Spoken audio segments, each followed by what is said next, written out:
After only one season of the 12-team college football playoff, the SEC and Big Ten conferences have determined it's already time for a change.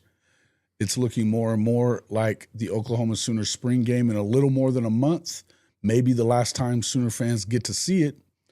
A familiar face was just added to the Sooners analyst staff, and Brent Venables continues to catch strays, not just from disgruntled and or supposed fans, but from talking heads throughout the SEC as Oklahoma prepares for its second season in the league. All that and more right now on Rise and Shine College Football.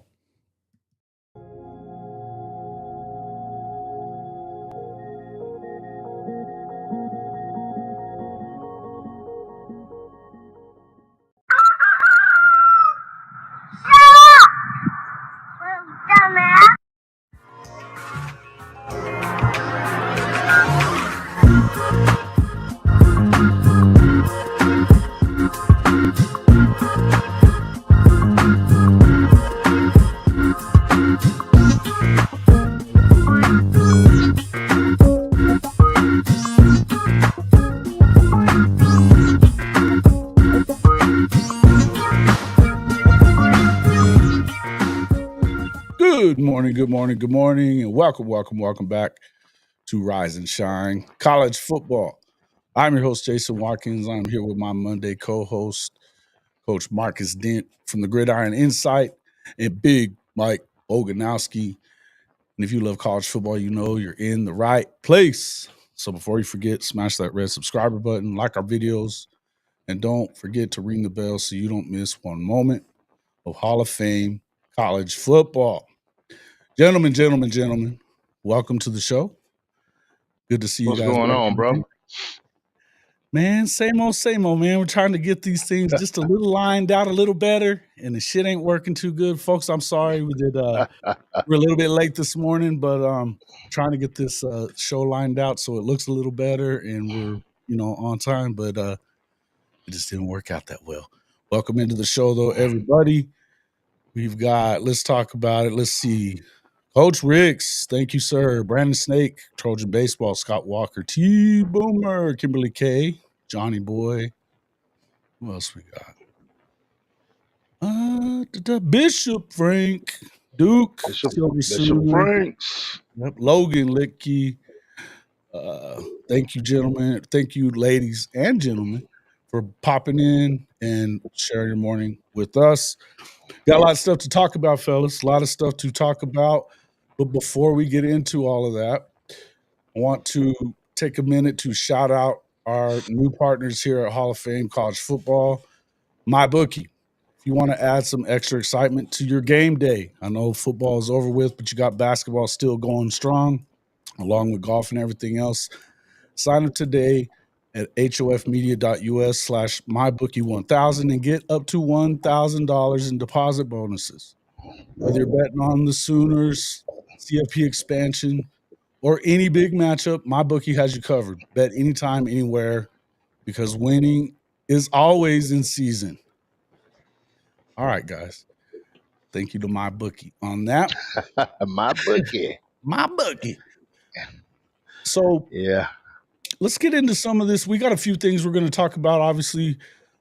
First thing I was thinking about that we should probably get into is this stuff about the Kevin Wilson, a familiar face back in the building in Norman for the offense. And Coach Dent, obviously, Kevin Wilson has been a big part of Oklahoma football in the past. Some of the best offenses in the history of the school. Back when Sam Bradford was there, they played in the national championship game and scored I think it was let's see. Feels like it was a national record for points in a season. Bradford threw for 4,464 yards, won the Heisman, 48 touchdowns with just 6 interceptions, leading the nation in passing and guiding the Sooners to a 12-1 overall record. And they punched their ticket to the BCS National Championship game. Obviously, huge deal. He was just at Tulsa as the head coach, just got fired after this past season. and he is going to be an analyst on the staff, helping out new offensive coordinator Ben Arbuckle. So big deal for the Sooners, obviously, to have a guy like that with that much experience in the building. What say you about that? I think it's a hell of a pickup. Man, anytime you can add more tools to that toolbox, that means you can do things with that house. You can build that house, just a little bit bigger, a little bit faster, and that's what we need. Right. Offensively, man, you got Arbuckle right now, man. From what I'm hearing in the locker room, man, that the kids just loving his, way he is presenting everything, and that's Mhm. something they hadn't had in a long time. Um, even with Joe John being a younger guy, um, Joe John had a lot of pressure on him, so Yep. he had a ton of focus more than I think Arbuckle has. Now, don't get me wrong, he's focused, but I think everything is a lot more relaxed and having a lot of fun right now, man. I think you got. I mean, if you're working your ass off, but if you're having fun, man, that's a totally different thing, man. And I think bringing this guy in with that experience, with BV having to do the defense itself, and you bringing in a guy who was a head coach Yeah. to add to the offense. He can help with some of those game day stuff along with Arbuckle. I think it's a perfect damn fit, man, to be honest with you. Listen, man, Kevin Wilson has been one of the more respected, particularly in the air raid coaches around the country for a long time. He also had a stint with Urban Meyer, and even Coach Day once he took over there for Meyer as offensive coordinator. He was the head coach at Indiana as well. He left Oklahoma to take the head coaching job at Indiana. That one also didn't work out too well. That's a tough place to go win for, in the long run. For anybody, I think, obviously being a basketball school like it is, last year notwithstanding, obviously, um, but yeah, Yeah. man, I think that there's nothing that can't hurt anything. This is a guy that knows how to work with quarterbacks. This is a guy that, and not that they're going to be short on quarterback coaches, but they were so short on them last year that it can't hurt anything. I think the ability to get out there and coach during the week and stuff like that for analysts and the way the new rules have changed, and just being somebody for a young guy like Arbuckle to kind of bounce some stuff off of, and if you're running into any kind of little issues or something, you feel like it's another really good guy in the building to kind of sharpen your sword with. You know what I mean? As No, far no as your doubt. as far as everything goes. So I think No doubt. getting more tools in that toolbox. So we know that the defense was certainly not the issue a year ago or this past season. Obviously for OU, it's going to be an offensive deal. So I mean, obviously, Big Bo, you got a son on the defensive side of the ball, but what do you feel like when it comes to what they're doing on the offensive side and adding guys like this? They're adding an all-star cast of coaches in there. Hey man, like just keep stacking talent. You know what I mean? Like keep stacking great minds, great coaches, and we got to shut the haters up, man. We got something to prove, and Yep. BV's, basically saying, "Hold my beer, watch this." Yeah. Now all we got to do is perform and come out during football season and execute. And it looks like all the correct steps are being taken, and I can't wait, man. And I know I've said it before. I'm not going to get overly hyped and start pumping and elevating people that haven't played yet. But we'll see. I'm excited, and you know, just keep bringing in talent, man. We got a lot of talent. We got a lot of talent on the staff. A One lot of thing for talent. sure, A one lot thing of I can talent on say the for roster. sure, right? One thing I can say for sure, Mike, that the stars are lining up, man, and that's something that a lot of people don't understand. If you don't know the nuances of putting something together, it's easy for you to go out here and say what they did last year and all that kind of stuff. But man, from getting those receivers and excuse me, getting those receivers and everything, bro, Mhm. come on, excuse me. Yeah, Mhm. man, getting those receivers and the young guys on the offensive line getting older, and you having a whole year with a offense that you're going to use the whole year, not something that you had to piece together before we go play at Ole Miss. I mean, it's a big difference, man. Big difference. Yeah. And I hope people understand that, because Jason, we talked about it. You taking receipts, I'm taking receipts. I mean, it's gonna when we play Michigan, you're gonna see something that you didn't think you was gonna see this early out of this football team. Yeah. And that's the situation right now with them. They're when everybody's talking about, well, he hasn't played in the SEC, it's talking about Mateer. I'm like, well, damn, the two damn quarterbacks that played in the national championship, and neither one of them played in the damn SEC either, or Hey, in a so conference like how that. many touchdowns? How many touchdowns did he have last year? 44 In, touchdowns. in the Mountain West, 44 touchdowns in the Mountain West. All Mm-hmm. right, man. Let's say let's take Say let's he does take like a little let's over take half of that. 10 to 12 touchdowns off just because of SEC, right? Sure. I'll take it. I'll take it too. I would Oh take it yeah. too. I think that you have to look at it as in terms of, look, he knows coming in what the offense is, what they're going to do well within that offensive scheme. And again, I think a guy like Kevin Wilson, we're going to get into some more of this talk about what we should be expecting, because there's, as I said, in the intro there, that there's, BV's taking some arrows from all over the SEC. I think, Mm. and we've talked about this before, that I feel like there's this narrative that he's coaching for his job completely. And I know now Shawty just said this in one of his comments here down below. I don't really think that he's going out this year unless they're worse than they were last year, because the fact is, it's just going to cost too much money to do it. I think unless you're worse than you were a year ago, uh, and I don't really know that I don't see how that happens really, but I just don't really see that happening. That being said, we're going to talk some more about a little bit about that. But T Boomer, thank you for the super chat, sir. Oh, you're going to start playing Sooner football again. Thank you for the super chat. And look, I agree. I think that offense has kind of been the calling card for this Oklahoma team, going all the way back to '99 when Bob Stoops took over. Honestly, if you take a look at it, I mean, even though he's a defensive guy, and they definitely were led by defense in the national championship year against Florida State, winning 13-2. But offense was a big part of that season as well. There was times, early in the season that the offense kind of had to lead the way. And again, Kevin Wilson's been one of those guys that he's part of the history of that came back through that. And look, he's just got a lot of experience. And for a guy like Ben Arbuckle, you look at that and you're like, look, man, you want to bring a wealth of experience in for him to work with.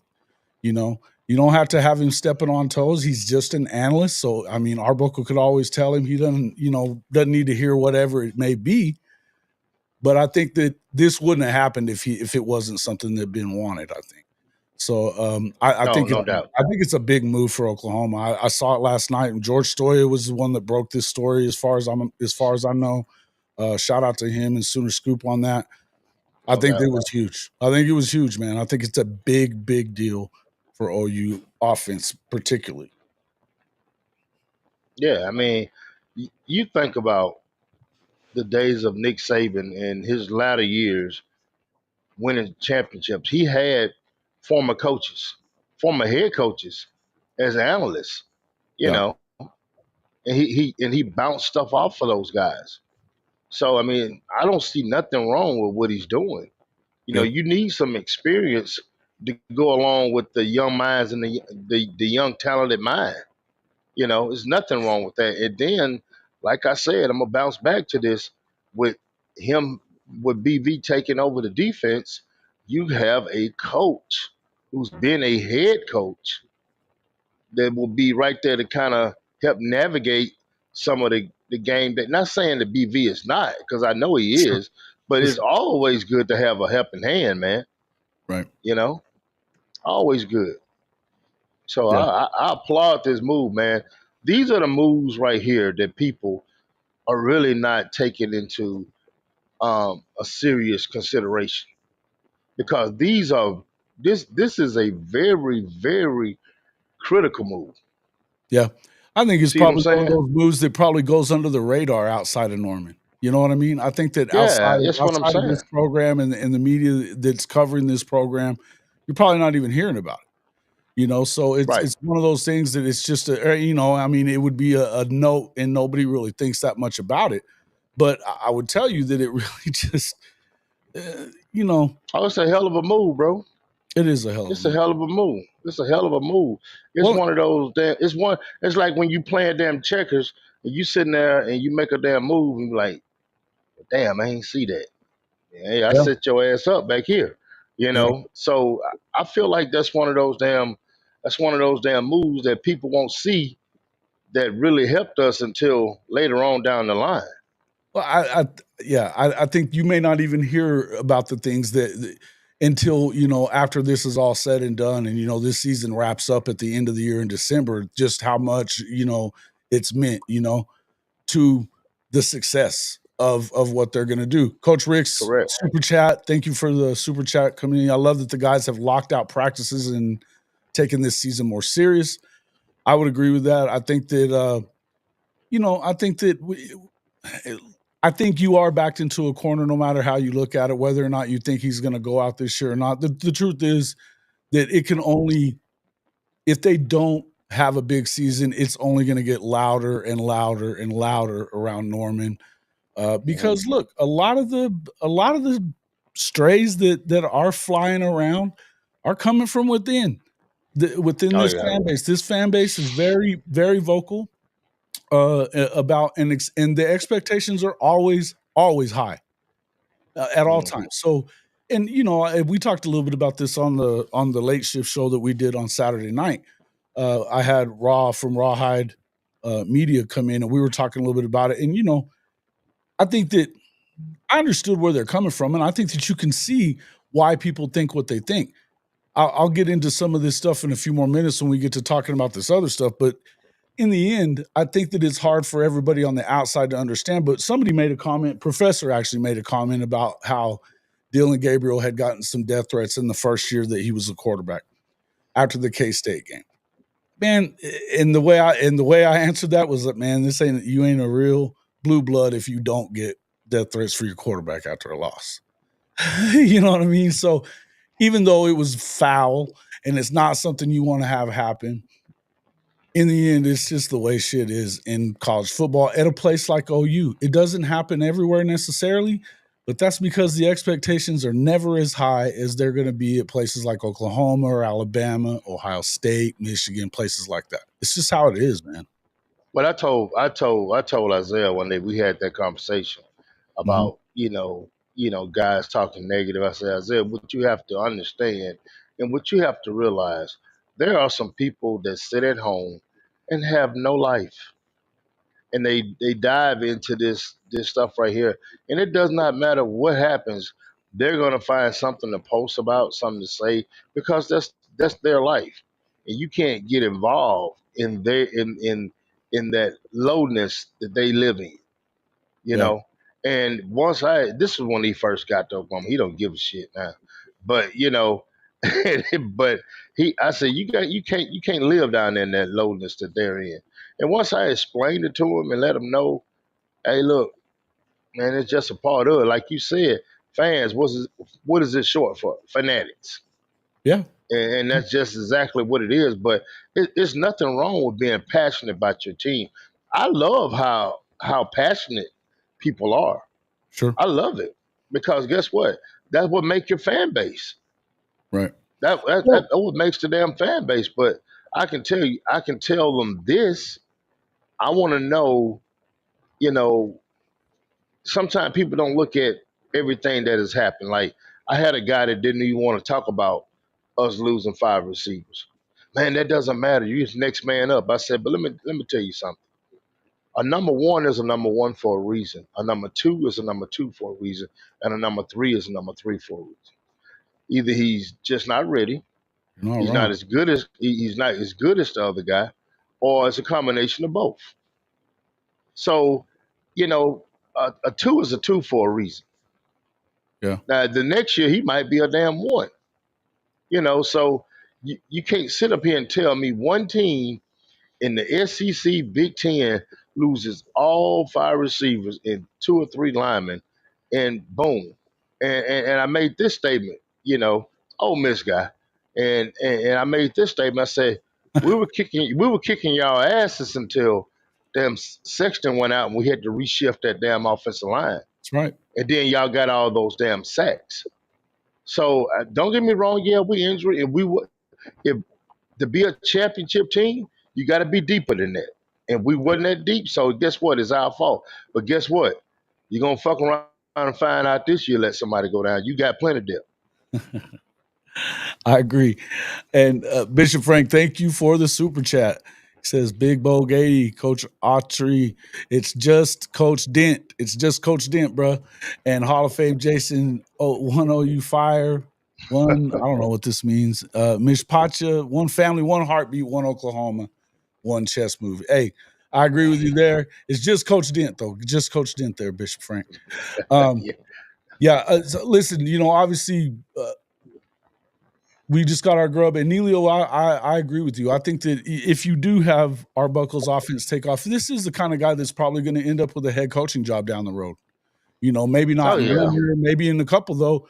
And if you have a guy like Wilson around, it may be the type of thing that you want to go back to him, because he's proven that he can damn sure call a game when it comes to that kind of stuff. But since we're kind of getting into this taking arrows kind of stuff, we'll go ahead and move up that other talk that we were going to have anyway. Obviously, Brent Venables continues to catch strays really from throughout the SEC, not just from these so-called fans that are thinking it's time to go out. The latest one, and I've been hearing a lot of it. Obviously, on Saturday night, we got to talking about it, and we were ranking the 15 or the 16 teams in the SEC, whether we thought they were bottom 6 or top 10, and just where we thought they were. Now, I was the only one that had them inside of the top 10. And I had them around, I think I had them at 7th or whatever, but, and I understood where the other guys were coming from. They're both, kind of cover other or pay more attention to other programs throughout. And, no hate for them for what they're thinking, but it just went to show that the narrative is very similar to what we hear from guys like Blake Ruffino. Brent Venables.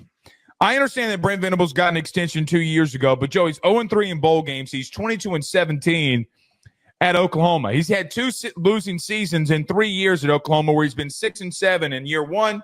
It was 6-7 in year 2 and year 3. I don't want to hear the excuse of you going to the SEC. I don't want to hear it. You know why? Texas says hello. I legitimately don't want to hear it. You've had in the Big 12 in year 1, and then in your first year in the SEC, you've had losing seasons. Look, we've gotten into this debate with Oklahoma fans before. They were in our chat all offseason when I told them they were going 6-6, and they laughed at me. Remember, they were mad at me. Yeah, I remember that. They were calling me on their shows. Oh, buddy, you're going 6-6. Joe, I mean, listen, I understand the John Mateer thing. I understand bringing in a new offensive coordinator. I don't know what you're going to do at receiver. I think that offensive line, I have no clue what you're going to do there. I think you'll still be good defensively. I understand Brent Venables is calling plays. But what's the standard at Oklahoma?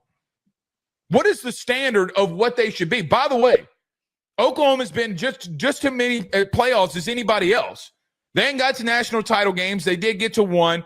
They've been on the brink of getting to national title games, almost knocking off Georgia, almost knocking off Alabama when the Kyler Murray year. What is the standard at Oklahoma? Oh, it's okay. It's year 1 in the SEC. No, you're making an excuse.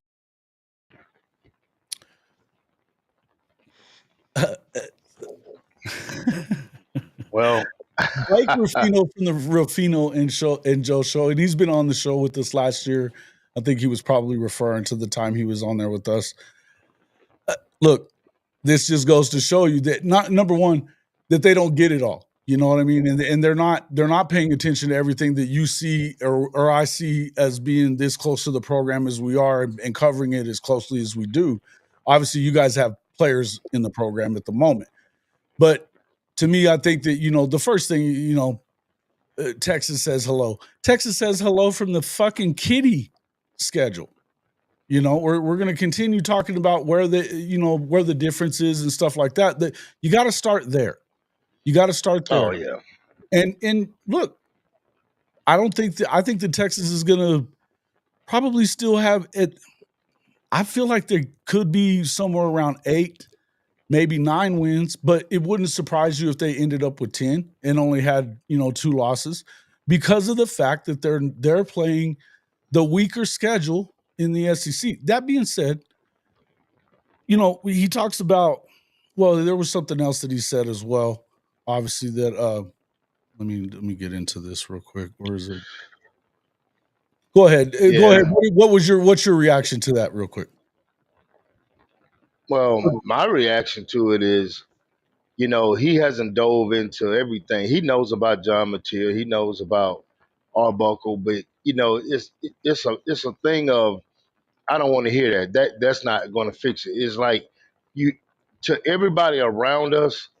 If we didn't bring in a superstar, a kid that was already a 4 or 5-star kid, a kid that was at damn Ohio State or something like that, then it's not going to work. And that's just the mindset of everybody. The same way he has the same mindset as the guy that I was talking to, because it doesn't matter what's in front of them. They don't give a shit. They got an opinion, and that's where they want to leave it. This Oklahoma is the new Nebraska shit. They're trying to make it stick, and it's not even the same case. You look at where we are defensively. Yeah. We bring it back 85% of the damn production, and then the guys that we brought in I don't know what they're going to do with receiver. Well, dude, there's a lot of programs that brung in guys from the FCS level that balled out. That brung in from the G5 that balled out. So you're not even looking into the meat and potatoes of what we're doing. You just talking because you can. Well, and I was talking about this the other night. They were talking about where they finished in recruiting and stuff like that. They forget about the fact that the first 3 cycles that he was the head coach, they recruited in the top 10. One of those times in the top 5, right? And the fact is that the players are there. But if you want to talk about, I don't know what they're going to do at receiver. Well, what were they doing at receiver last year when all those dudes were sitting on the damn bench injured, not playing? So you had no production from them. They went out there and got guys in the portal, and they even, they dropped down on their high school recruiting on what they would normally do because they knew it's a win now situation. And you go and get guys with a lot of production. But when you talk about, I don't think that you can underestimate what that defense was, Mike. And what that defense is going to be again coming into this year. You're hearing things about Marvin Jones Jr. being a dog. And maybe getting some coaching is going to help him out a little bit. Oh, yeah. But Big Mike, what's your thought about, what do you expect from this defense, and what do you think that means for the offensive side as well?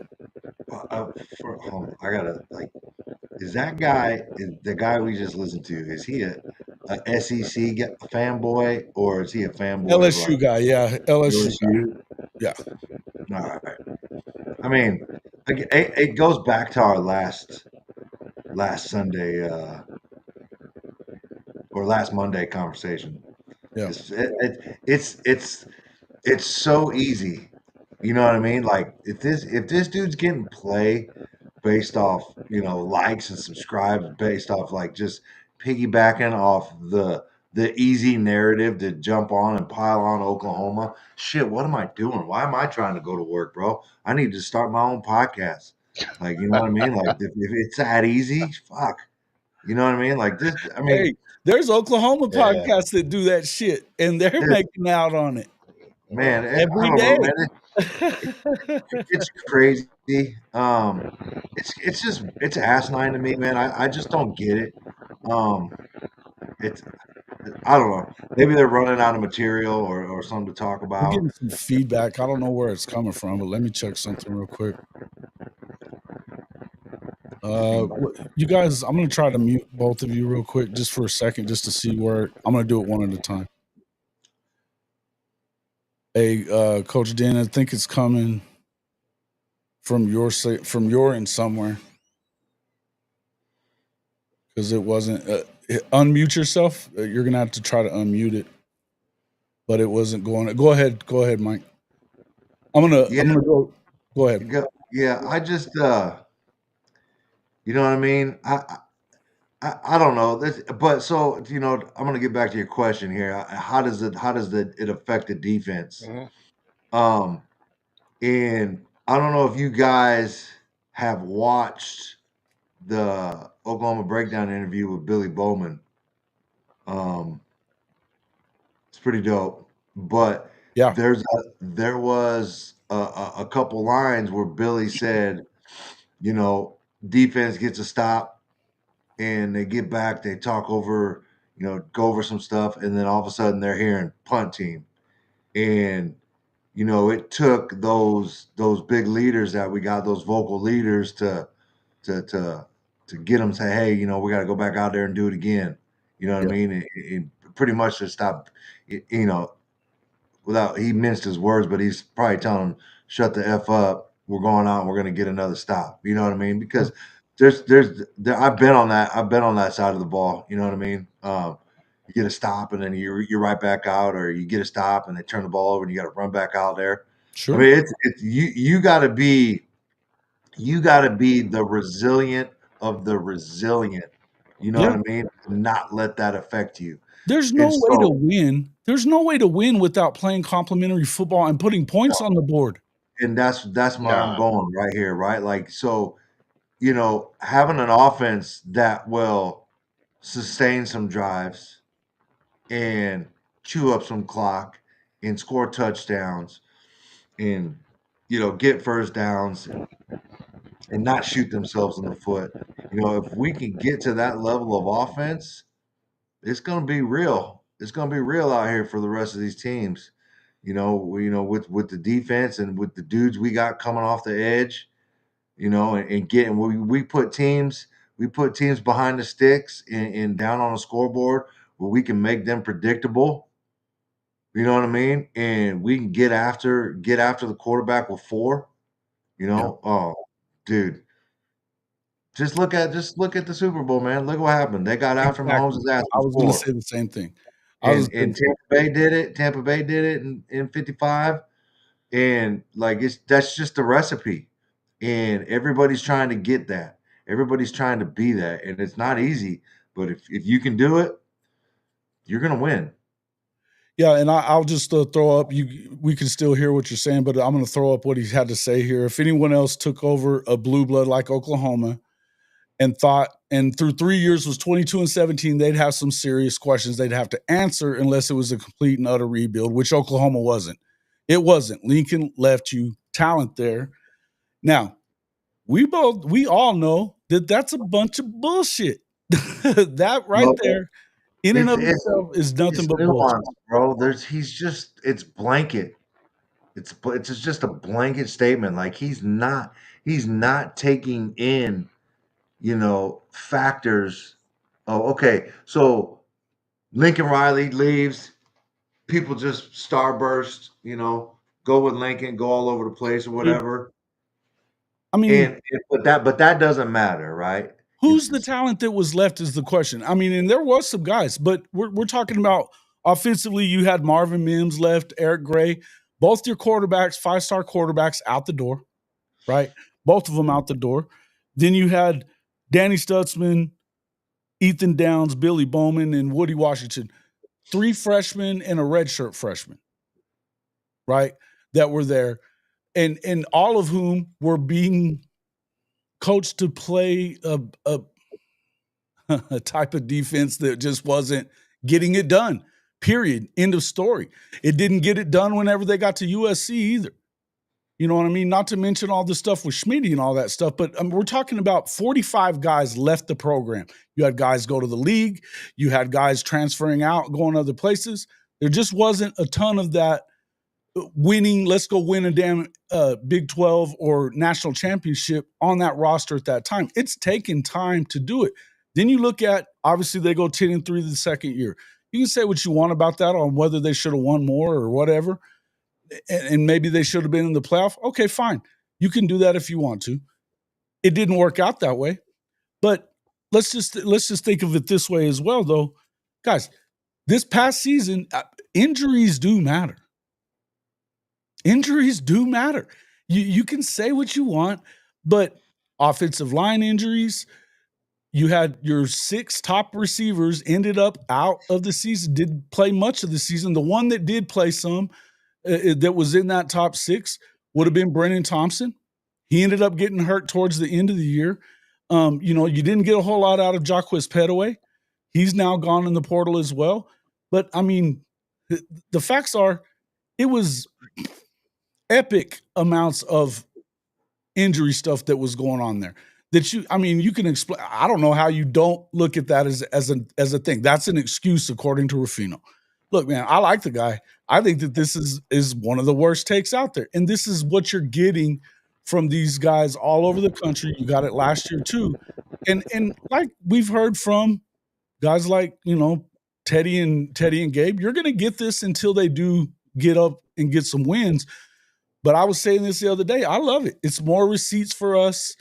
And it's more receipts for that football team, more motivation because Coach, you've talked about this a lot, Marcus, that none of these guys want to be the reason that Coach V gets fired. None of them. Yes. And a lot of them, and they are hearing they see what's being said about them in the comments section. They see what's being said about them on Twitter. They see what the hell is being said, and they don't, and it ought to be putting a big ass chip on their shoulder. Well, it does. I mean, it put a chip on the entire team, to be honest with you, because they love BV, man, and they see what people say about him, and as much as BV then poured into those kids and poured into the program, it hurts them to see and hear comments like you just played. Um, but I'm gonna say this about that guy. Don't get me wrong. He's a LSU guy, so everything that comes this way is going to be negative. He's not going to say anything positive, but they don't know what's going on internally in the program. And I get it. I kind of like it that way, that you don't know what's going on. I kind of like it that BB doesn't have to have, I'm not going to say the top talent because he goes get the top talent, but he has brung talent in that he could coach up to be whatever he wants it to be, whether it's first round in the NFL or whatever the situation is. They have that kind of talent on in that locker room, and with them only getting 18 guys, but there were some receivers that would have put us in the top 10, but they went for production instead of a freshman. So some of those receivers that we did not take would have put us in the top 10. But we had to go get production. So it's a business decision. Do you want to be in the top 10 or do you want to win? We want to win. The hell with the top 10. So that's how you got to look at it. And that's how I look at it. I know you don't know what's going on the inside, but you're not really taking a close look because he said it himself. He said, I know they got Mateer. I know they got Arbuckle. Well, you know this, and you know these are really two really good assets, but you don't want to give us the weight of that assets. You just want to just throw it out there and just he did even dismiss it. He made the comment about not knowing what you're going to do on the offensive line either. That tells you he's not paying that much attention to the fact that the last 2 cycles they've recruited unbelievably well there. And you had a lot of injuries to guys and then a lot of inexperience the last few years. But you're starting to get into some of these guys. I think that the 24 class is going to make a big step this year. I think the 23 class is going to make a step this year. Not to mention the guys that they got out of the portal. One of the top offensive linemen, where did he go? Out of the portal, Simmons. He's at Oklahoma. Mhm. And you can act like none of these guys matter that are because they're FCS or they played at a lower level or a G5 school or whatever. But you should do that at your own peril, because you talked about this yesterday. You're seeing guys contribute all over the country coming from lesser programs. Look, you had two guys in the national championship game. You were just talking about this, that came from quote unquote lesser programs and led their teams into the title game. Yeah, but they always bring that up One when it K-State. benefits them, bro. They're not gonna bring that up when it doesn't benefit them. You know what I mean? Like when it doesn't fit their narrative, like they're not gonna bring it up, man. And that's what I get back to. It's lazy and it's weak. It's weak ass journalism, bro. Weak ass podcast. Like it's just weak, dude. Like you can't even. Like you can't even have a objective podcast. You know what I No, mean? it's There's not no the way that anything objectivity is at done all. anymore. It's not the way Yeah. anything's done. I talked to you about this last week when we were saying this shit. So I crazy. would never Yeah. get away with this as a early on reporter. You get caught bullshitting, you're out. Fuck out of here. Do your job. You know, you got to be able to do your job. And it's, you know, the thing is like I said, I think it's probably a good thing when it comes to these players, because you're just adding more fuel to them. Hey Because man, I love it. if I'm the media team, I'm clipping the hell out of the internet and people talking shit, and I'm playing that over the loudspeakers every morning when these cats are working out. And I'm putting a video. They got to have a video board up in there, and they got to see it, bro. It's like psyops, bro. I'm making them hate it, and I'm just playing it every morning. Every morning. Any coach, I'll mix in a little music, and then a cat talking shit. Play a little music, a cat talking shit. It's gonna I be love it. I I love love in it. the locker room for us whenever I was growing up in our teachers. Hey, right at the urinals in the locker room was all the shit being talked about you in every newspaper before the game. Every time. And if there was a radio thing that came through, they made sure we heard it if somebody was talking shit about us all the time.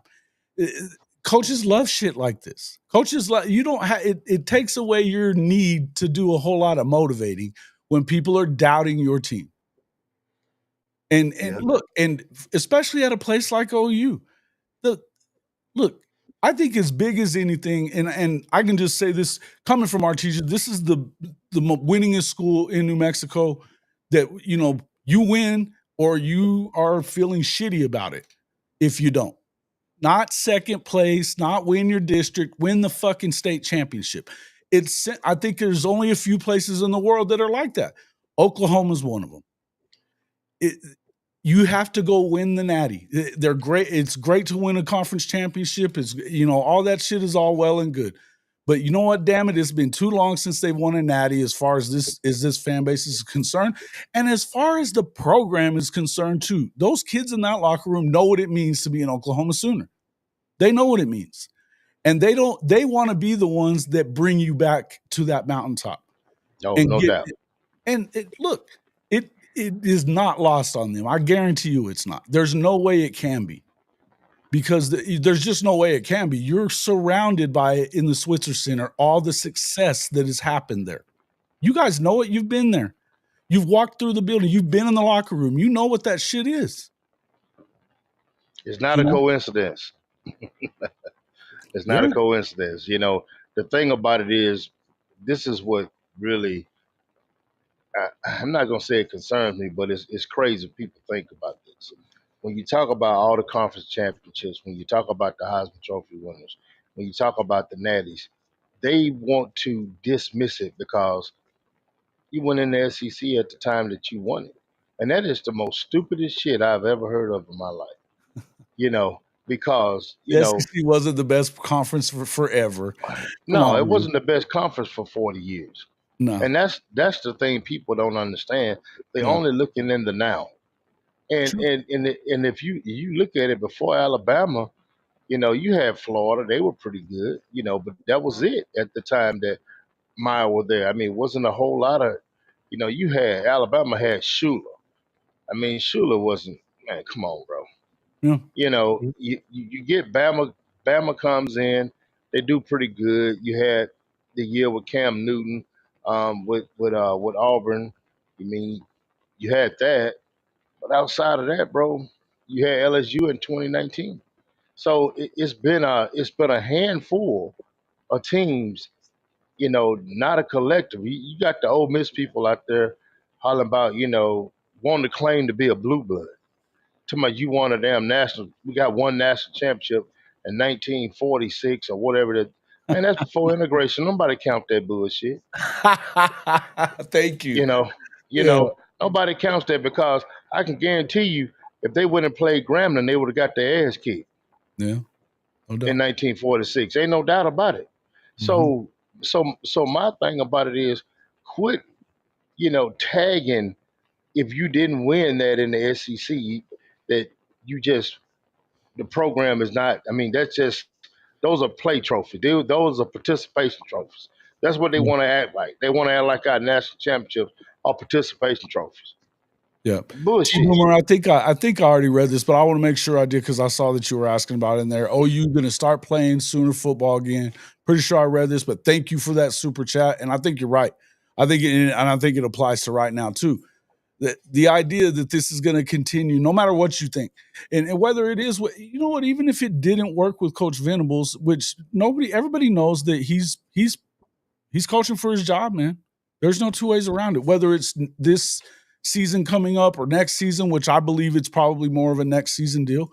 Everybody seems to think that he's going out after this year. If they're, I think it would take, 4 or 5 win season in order to get that to happen. But and I don't even know for sure that would do it. I think it would make the seat boil. In the end, I think we've been talking about this a lot. It's not even just the $35 million that you'd be paying him to walk. You've also got other coaches on that staff that you're going to have to pay to walk too. We're talking $100 million to not coach at Oklahoma, not to mention how many guys are ripped away from your roster or walk away from your roster that if you were getting close, now you're not, in the end. And I guess if it gets so bad, then obviously there's a point to where, then you don't really care about whoever walks away from the roster. But the money is always going to matter. The money is Money always going to matter. It's just got to. And even though they're going to be making more and all that stuff, it's going to matter. But in the end, I think that you just have to, and guys, I'm seeing what you're saying, talking about, saying the things like, yes, it's clickbait to go against Oklahoma. I get all of that. But the truth is you don't hear the same thing. His comment about, say hello to Texas. Say hello to Texas when what? What are we talking about? They didn't really beat anybody that had a great season. They didn't. They just, you're talking about, they had one game. They beat Arizona State, but they damn near didn't. They got a gift. They did get a gift. They got gifted. And the truth is that both times, shit, how do you not beat Georgia when they lost their quarterback? They lost their quarterback and you couldn't even go in there and get them then. Look, not to mention the fact that you lost a bunch of dudes to the draft. You've got 4 new offensive linemen. You've got Arch Manning. Arch Manning's one of the favorites for the Heisman right away, right off the bat. He's not been a starter yet. He started 2 games against subpar programs, and we're just automatically crowning them champions this coming year. A lot of people are. Let me ask you this. Alabama beat Georgia, right, this year. Went 2024. Did they not? They did. Okay, so we beat Alabama. So that's telling you that we have the talent to play with the upper echelon. That's right. It just got to be put together. Yeah. Nobody wants to talk about that.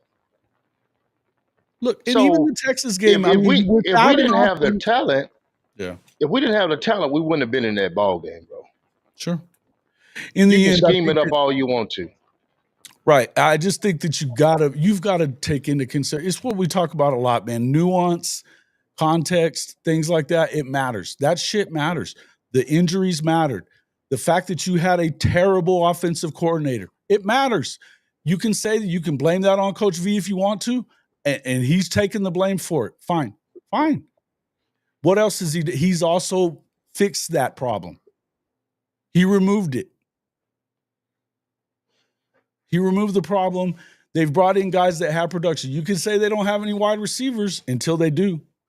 And they do have wide receivers. They have wide receivers that were left over that were high-end pickups in recruiting.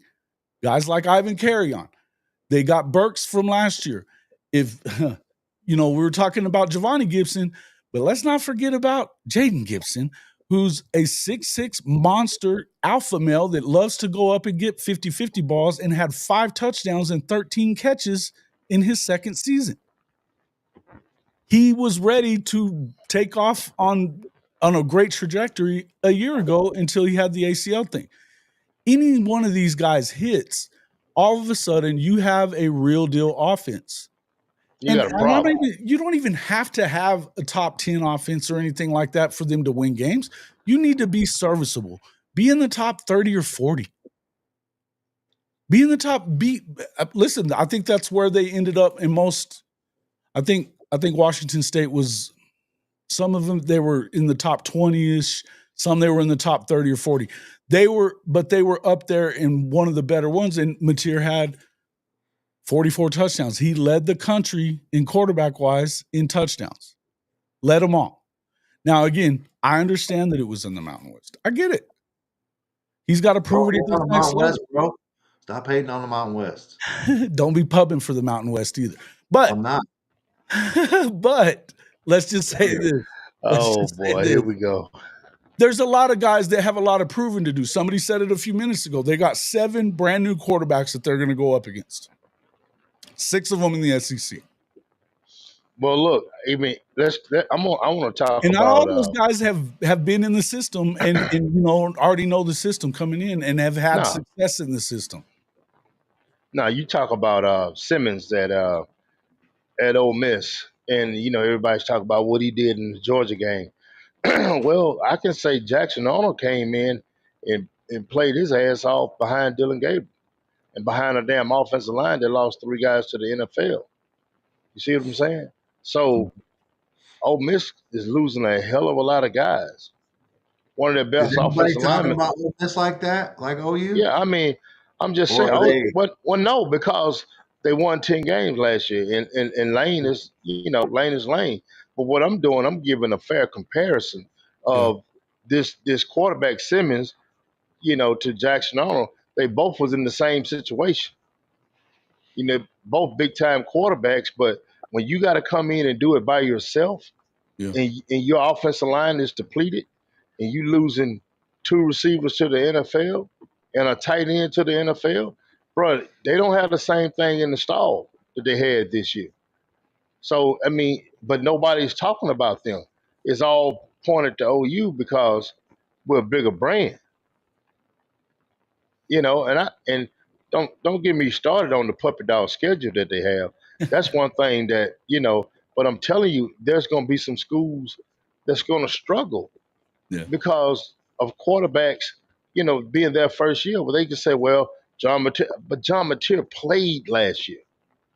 John Mateer is with his OC that he had last year. Yes, it's going to be bigger, faster competition, but the kid can play. It doesn't. That doesn't matter. You know what? James Thrice was in here a few minutes ago and saying the same thing about me. He said the same thing about that we've been saying about Michael Hawkins. The guy showed you what is possible at times this year, including the last time we saw him. Nobody was a better player on that field down in Fort Worth than Michael Hawkins was. And he's going to have this 8 months of working with not just Ben Arbuckle, but the assistant quarterback coach as well. And now Kevin Wilson too. And as T-Boomer says here, thank you for the other super chat, sir. Kevin Wilson is going to come in clutch for us. I think, look, it's just another I said it a minute ago. It's a wealth of knowledge, a wealth of experience in how to get the best out of your quarterbacks. Sam Bradford was a 3-star that nobody was thinking about. He won the fucking Heisman. Dude, I'm telling you, man. Monster year. Hey, I'm telling you right now, from what I'm understanding, man, I think Matia loves Hawkins. He's so raw, and what they can do with him, Yeah, homeboy, I'm telling you, and I know a lot of people pushing it needs to be a competition, and it's going to be a competition, but I think Matia is going to win that competition. But what I'm saying is, just from what I understand, that man, they would jump over the moon for doggone Hawk, man, and just his raw talent. sure. His raw talent, Mateer doesn't have. Mateer's just matured. That's the difference between those two. He's matured and he has time. He has time in the system. 2 years Yeah, in he the has time system. in He the was system. watching When Cam. when this kid actually get done with everything after this year, because Mateer throws for over 3,000. He's going to the NFL more than likely.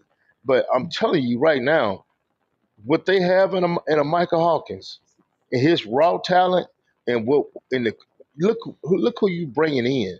Look at the coaches that is going to be working with this young man. He didn't have that as a freshman. He didn't have shit.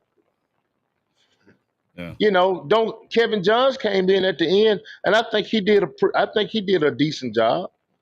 But as all from when he got here during the summer, excuse me, when he got here during the fall of last year, spring of last year, up until the season ended, he didn't have a whole lot, bro.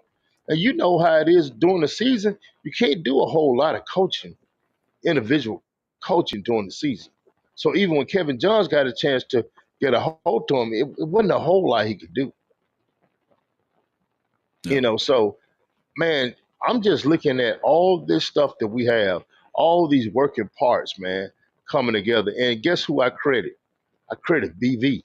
So you're talking shit about him now.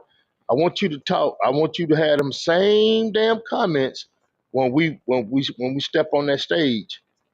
I want them same damn comments. I want them same damn haters because I believe in the man. The kids believe in him, and his coaching staff believe in him. You don't have to believe in him. You don't have to, because I'd rather show your ass and tell you. To be honest with you, Well, because it's you know, gonna happen. what does Bishop Frank says? Documentation over conversation every time. You Oh know, man, but I said, you know. you And know. and look, guys, that defense, and I'm telling you, we all know BV had his hands on the defense. Everybody know that. But now that joker gonna put his hands, he gonna put his feet, he gonna put everything on it. And with the talent that he has on that side of the ball, you better strapping that damn chin strap up because they coming. It's gonna be some 15-yard penalties. We're gonna take them. We're gonna. I want to see them knock the shit out of you and get a 15-yard. Just get your head right. Like, man, what the hell are they doing? You're gonna be thinking about getting your ass knocked out. The next play, then you're gonna screw up because they coming. They want some hitters. One thing I do know about this defense, they like hitters, man. Hey, They like someone that's gonna make your body feel pain. if you guys haven't seen the short that I did on Michael Boganowski Jr.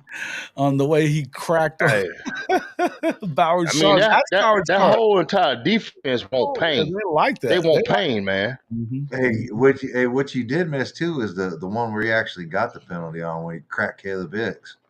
Yeah, Yeah, that man. one kind of nobody really saw it because the It was camera in kind there. of It was on it, but it didn't. It didn't really get. They yeah, had that little thing covering it up a little bit. It was kind of yeah. messed up. Yeah. And listen, man, I'm gonna be honest with you, and it's not like I'm, but like that's not full speed, right? That's just hey, I'm letting you know I'm there, right? That's what that is. You want to see full speed? Watch Wait that. till Watch that dumbass on the Temple game when he comes in at the beginning of the fourth quarter, and just runs full speed into a pile of dudes. Like that's. I had to talk to him or after the you hit game. that guard against Auburn. Yeah, He's yeah, I had to talk to him after that. Like, hey, bro, okay, you got to settle down. I'm like, we trying to play here. We're not trying to be out for the rest of the season on your first play of the game. Like, come on, yeah. man, be smart about it. But yeah, that's crazy right there. That's what he's capable of. And there's a bunch of guys like that on this team. Reggie Powers is the same way. I mean, look, Peyton Bowen will hit your ass. I saw Peyton Bowen put a hit on Jonte Cook in high school. That, I mean, they lost that football game, but it wasn't because of that defense over there either. Yeah, I done seen my guy Reg put it on people a couple Bro, times. Reggie will pop your ass. Yeah, I was in practice film. I done seen. I'm trying to tell you, bro, that safety room.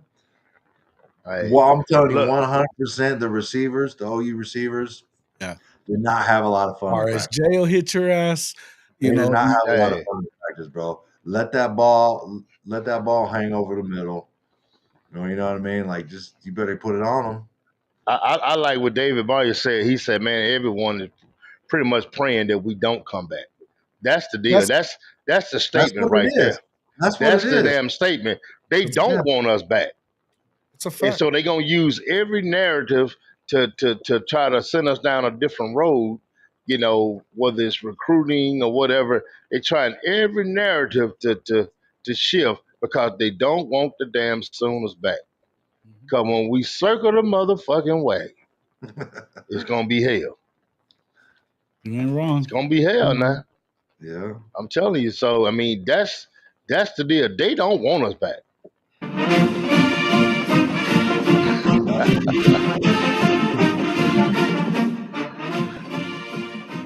Hey man, just good to hear it, man. Good to hear it. Hell yeah. Trying to keep us down. Oh yeah, man. I think it's going to be a lot. And that's the thing. I think that with that kind of a defense, and I think the defensive line has a possibility. I mean, they have a chance to be one, if not the best in the country, one of the top 2 or 3 defensive lines in the country. That makes things a lot easier on the other side. We're hearing a lot of good things about the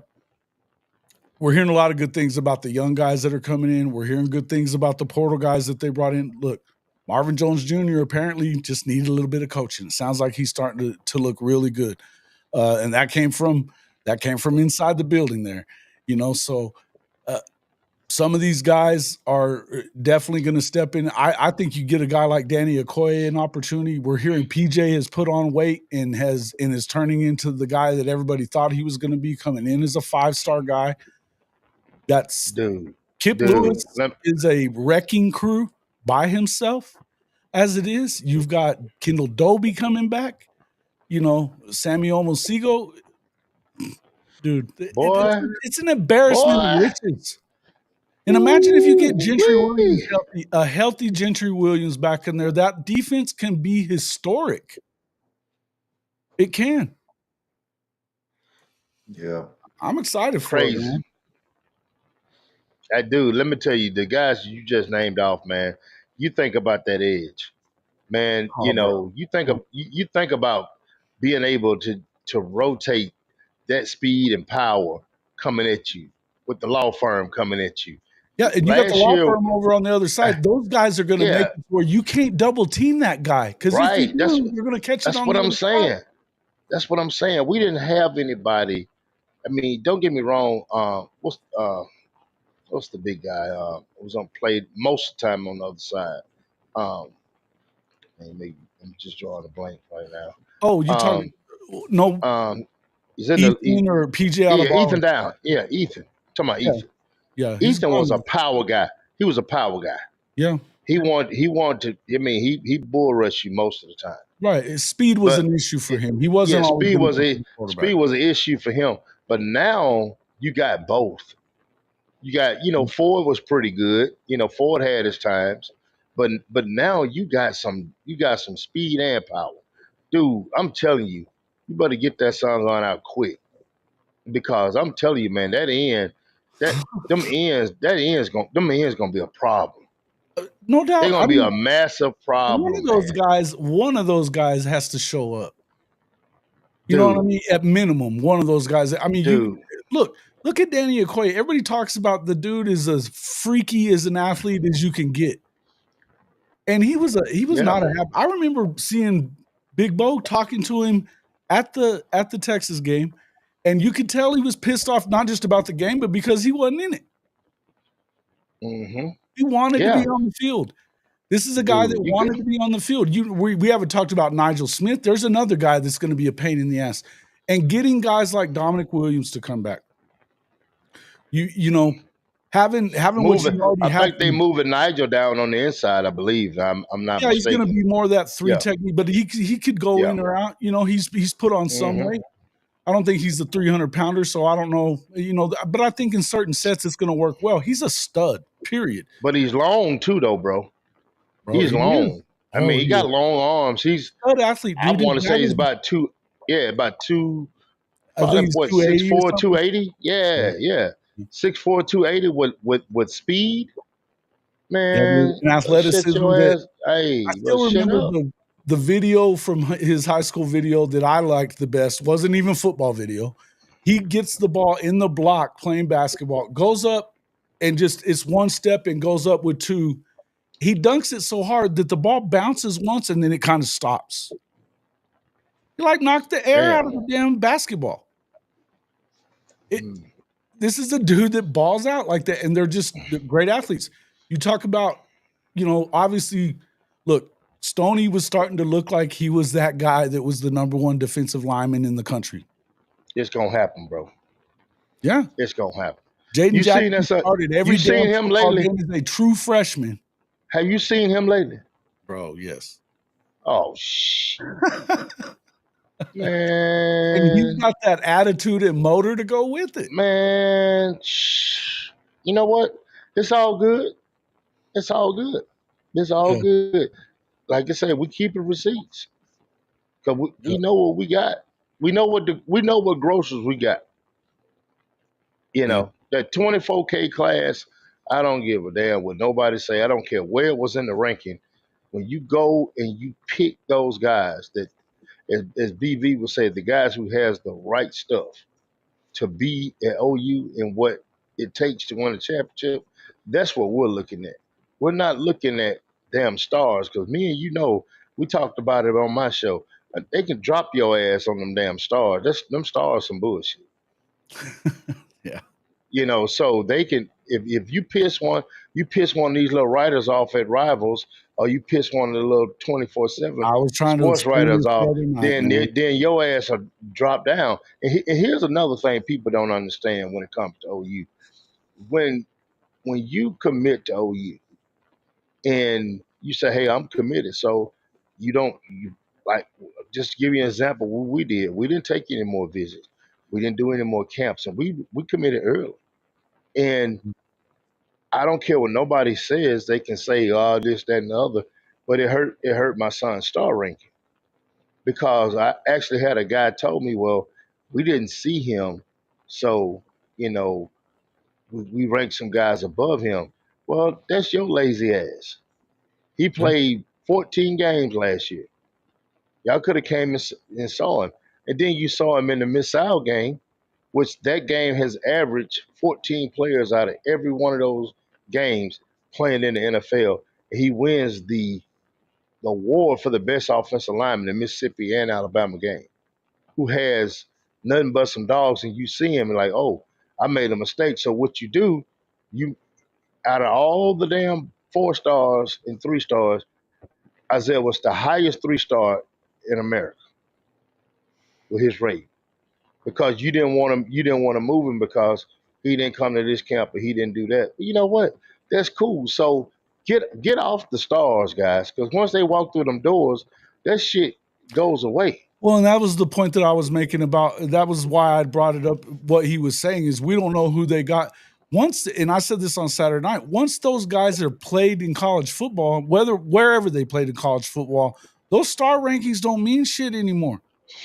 Mm-mm. They don't. Not at And all. I don't know. Listen, as much as I love Nick Anderson, you know, I'm not going to badmouth him or anything like that. But I don't know how it could be a loss when he didn't have any production.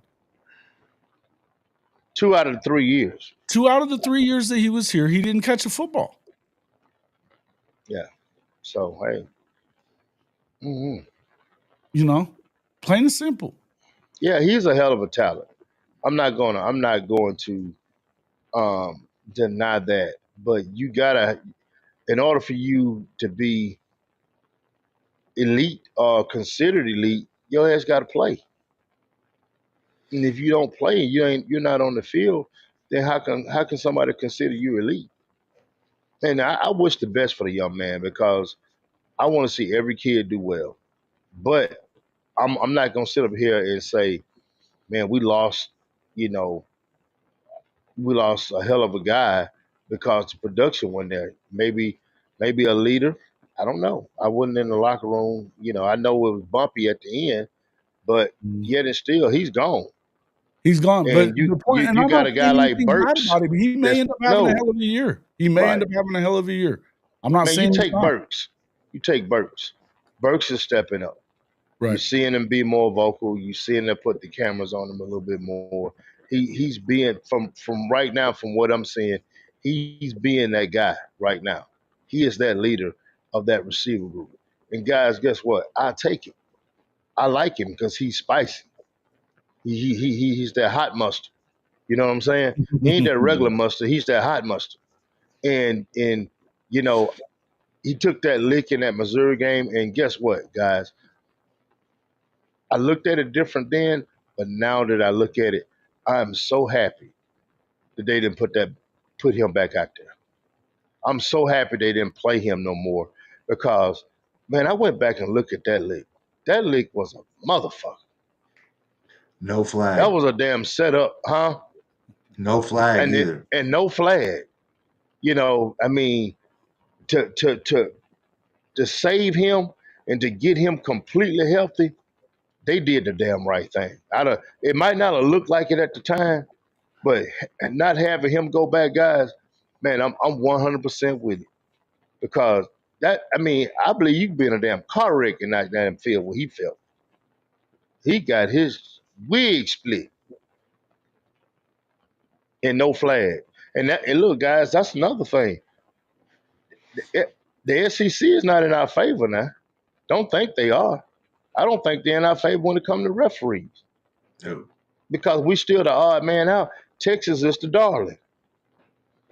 And it's just like David said, they praying we don't come back.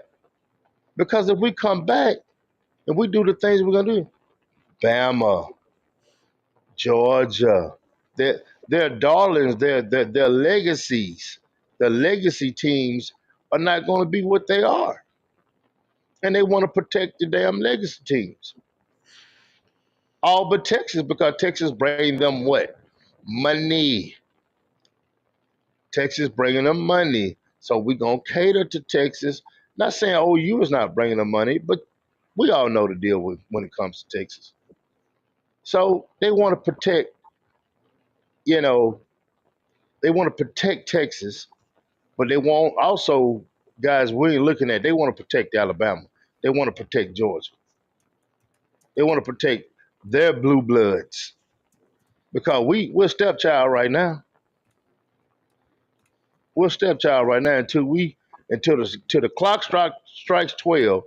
We're a damn stepchild. And what I mean by when it strikes 12, when we stand up on that stage and host that ball up, that's when it's all over.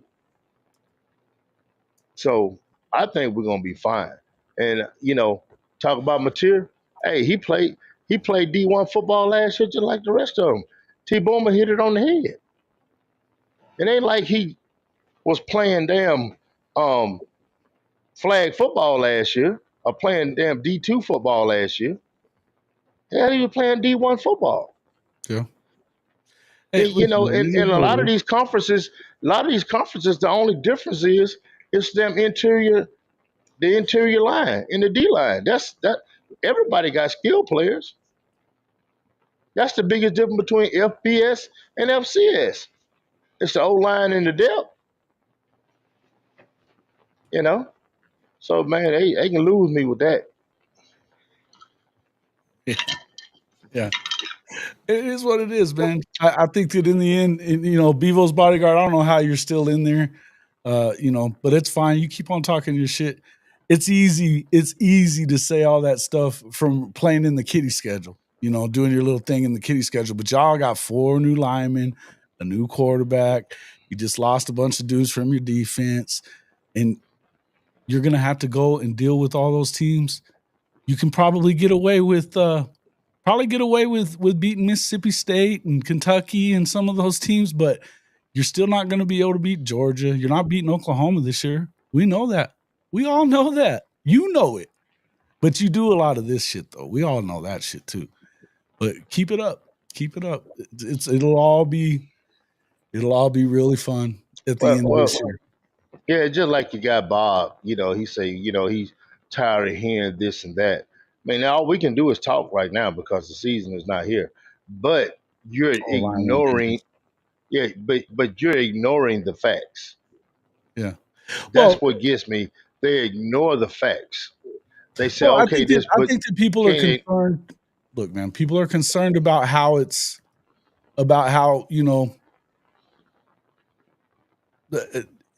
just concerned about what's going on as far as what you saw last year. You saw what you saw last year, but nobody wants to talk about all the guys that were hurt. The dumbass in here right now saying that stupid stuff about Burks wasn't even any good. He was average. He didn't play. He was hurt. I tell you what, go back and look at Burks' production up until he got hurt. And what was his production for those games? Would have been fine. If he had had that same production the whole year, he'd have been close to 1,000 yards. Go back and look at it. Mm-hmm. I think up to the Tennessee game or a little before, he had 400 yards. I mean, he was high up there. Yeah. And then the injury, if he had kept going, he'd have been 800 plus. Yeah. Because what did he end up with? I think he was around 400. It was somewhere 350, 400, something like that. But I mean, he played basically, and I mean, again, it's not like they had a great game plan anyway. You know what I mean? Yeah. But how many games did he play in? 4 games. He played in 5 games total, but he played in 3 full games. 3 full. And he had how many yards close to? Almost 400 yards, and he had 3 touchdowns. All 3 of those came in the first game. Yep, they did. Yeah, I'm not seeing him in there. Kimberly K, I don't know. Anyway, we'll figure all that out. It won't be a big deal. Yeah, we know all about who you got there, bro. Nobody cares. He came from Purdue, yes. He came from Purdue there, Neilio. He's going to be, and that was with crap offense. Yeah, exactly. That was what I was getting. I mean, we're talking about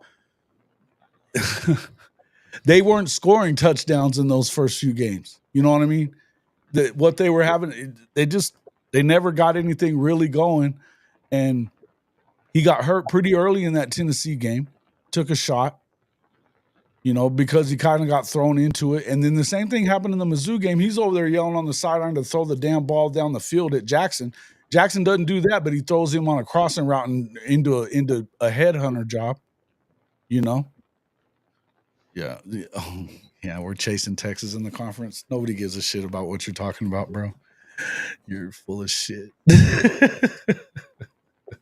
Hey, look, man, anytime they played a team that was any good at all, what happened? They got beat. Correct.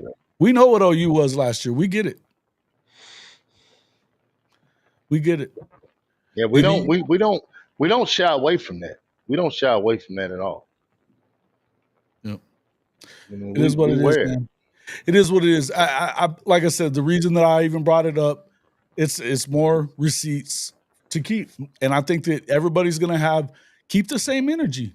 Keep the same energy next year by the time this is all over with in December and, the SEC season's over with, keep that same energy. Just keep it because we know what Oklahoma's going to be. And we know what Texas is going to be. You guys as soon as you start playing a real schedule, week 2, we're going to find out what you got against Ohio State in the shoe. It ain't going to be much. Sark ain't shit. Quit talking. He hadn't won anything. Hey. tried to gag that damn thing up against Arizona State. And anyway, they just got it handed to him. Come on, bro. Come on, man. Week 1? Okay, yeah, we'll see. That'll be fun then. I don't see him in the comments either. He's I don't know what's going on there. I think it's maybe because he has me blocked too. Oh, that's what it is. Who was that? Bevo's punk ass. Bevo's little punk ass. Anyway, all right. So we we were bringing that up just because it was kind of the way it worked itself out to start with. But let's go on to the next. Let's go on to this next topic here. The spring game. Get into the spring game talk right now. It appears that this is going to be the last spring game that you see in Norman. By all intents and purposes, everything we're seeing out there all around, I think it's not just going to be the last spring game in Norman. Sounds like they're not going to have one in Texas this year. We know there were some teams that stopped having them this past season. Ole Miss was one of them. They had a more like a play day type of deal and meet the players deal. Nebraska decided not to do it this year. You're hearing a lot of people talking about tampering and that kind of stuff. I don't know if that's what's exactly good. I don't know that this helps. I know, Coach Dent, you were talking about this earlier, that you believe that it is going to stop the tampering stuff. Talk to about that. I know that we don't necessarily have the same opinion on this. I don't know what Mike thinks, but tell us what you're talking about. My deal is, I deal with a lot of athletes in my program and former athletes, and a lot of these kids are being, um, sought after these spring games. I have an athlete right now. He's playing somewhere because of he had good production in the spring game. He wasn't going to start where he was at, and another school came by and said, "Hey, look, man, we like what we saw. X, Y, and Z." They picked him up, gave him a bag. Now he's playing somewhere else, and that's happening all over the country. So when these guys play these spring games, is most of them, if you're at a big school, it's on ESPN. So these agents and everybody else is going watching these games, and they can pick up Twitter and they can contact this kid for a school, and that's happening. That's real talk. That is completely happening. So I'm thinking if they do away with the spring game, not do away with spring practice, do away with the spring game, or make it for families only, or whatever the situation may be, then I think you will slow down the poaching. It's not going to stop the poaching. That's nothing's going to stop the poaching. But this is a different avenue that you're being able to take something away because, dude, they can. Oh, you spring game last year. It's on ESPN. I mean, it's on YouTube. It's on. You can go find it. And if you're a scout or somebody, you need a school to say, hey, look, man, I need I need two linebackers. I need two receivers. I need two defensive linemen. Well, guess what? All you got to do is turn YouTube on and go to all these spring games and start looking at these number twos. And if let's just say, I'm just saying, for instance, UAB, University of Alabama Birmingham, you know, they'll take a number two guy from Texas. They'll take a number two guy from Oklahoma, and that kid will be a starter for them. So that's what's happening. Um, in college football. Everything is so money driven, man. And I hate to say that, but it's money driven. And if a kid's sitting over here and he's not making but 150 or 200,000, and somebody offer him three to come over here to be their top guy, guess what? Hey, he's gonna probably take that deal if he's a two or three and he's not going to get that burn, and that college going to probably bring in some guys a year after that and stack on top of him. So he knows the even the next year after this, he's going to have some guys pushing him. So I'm gonna go ahead over here and be great, get my money, stack my money, and see what happens. So Marcus, I Marcus, let don't me think ask you it'll a stop question. it. Let me Go ask ahead. you a question. What's wrong with that though? What you I'm just not said about saying I didn't say anything was wrong with it. I just uh, say if they're trying to stop it, that will stop some of it. I'm not what's your saying take anything on it? wrong with it. What's your take on it? What do you want a spring game or not? Yeah, I want a spring game. Yeah. Yeah, I want a spring game. Definitely, I want a spring game. Like I ain't hearing it from these coaches, bro. Cry me a river, bro. I don't care. The same people that are complaining about tampering are tampering. Coached are tampering. That's like right. if you listen, coach, hey, this is what I'm saying. Coaches that are whining about that, recruit better, more loyal players. Find a kid for the right reasons and recruit them, True. not just about money.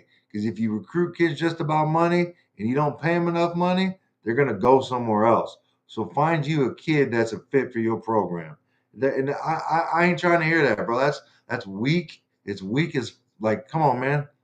That's weak, dude. It's so weak to me. I don't even want to talk about it. I can't even fathom how weak it is. You know what I mean? But the NCAA is the one that's trying to put it down. That ain't gonna stop nothing, bro.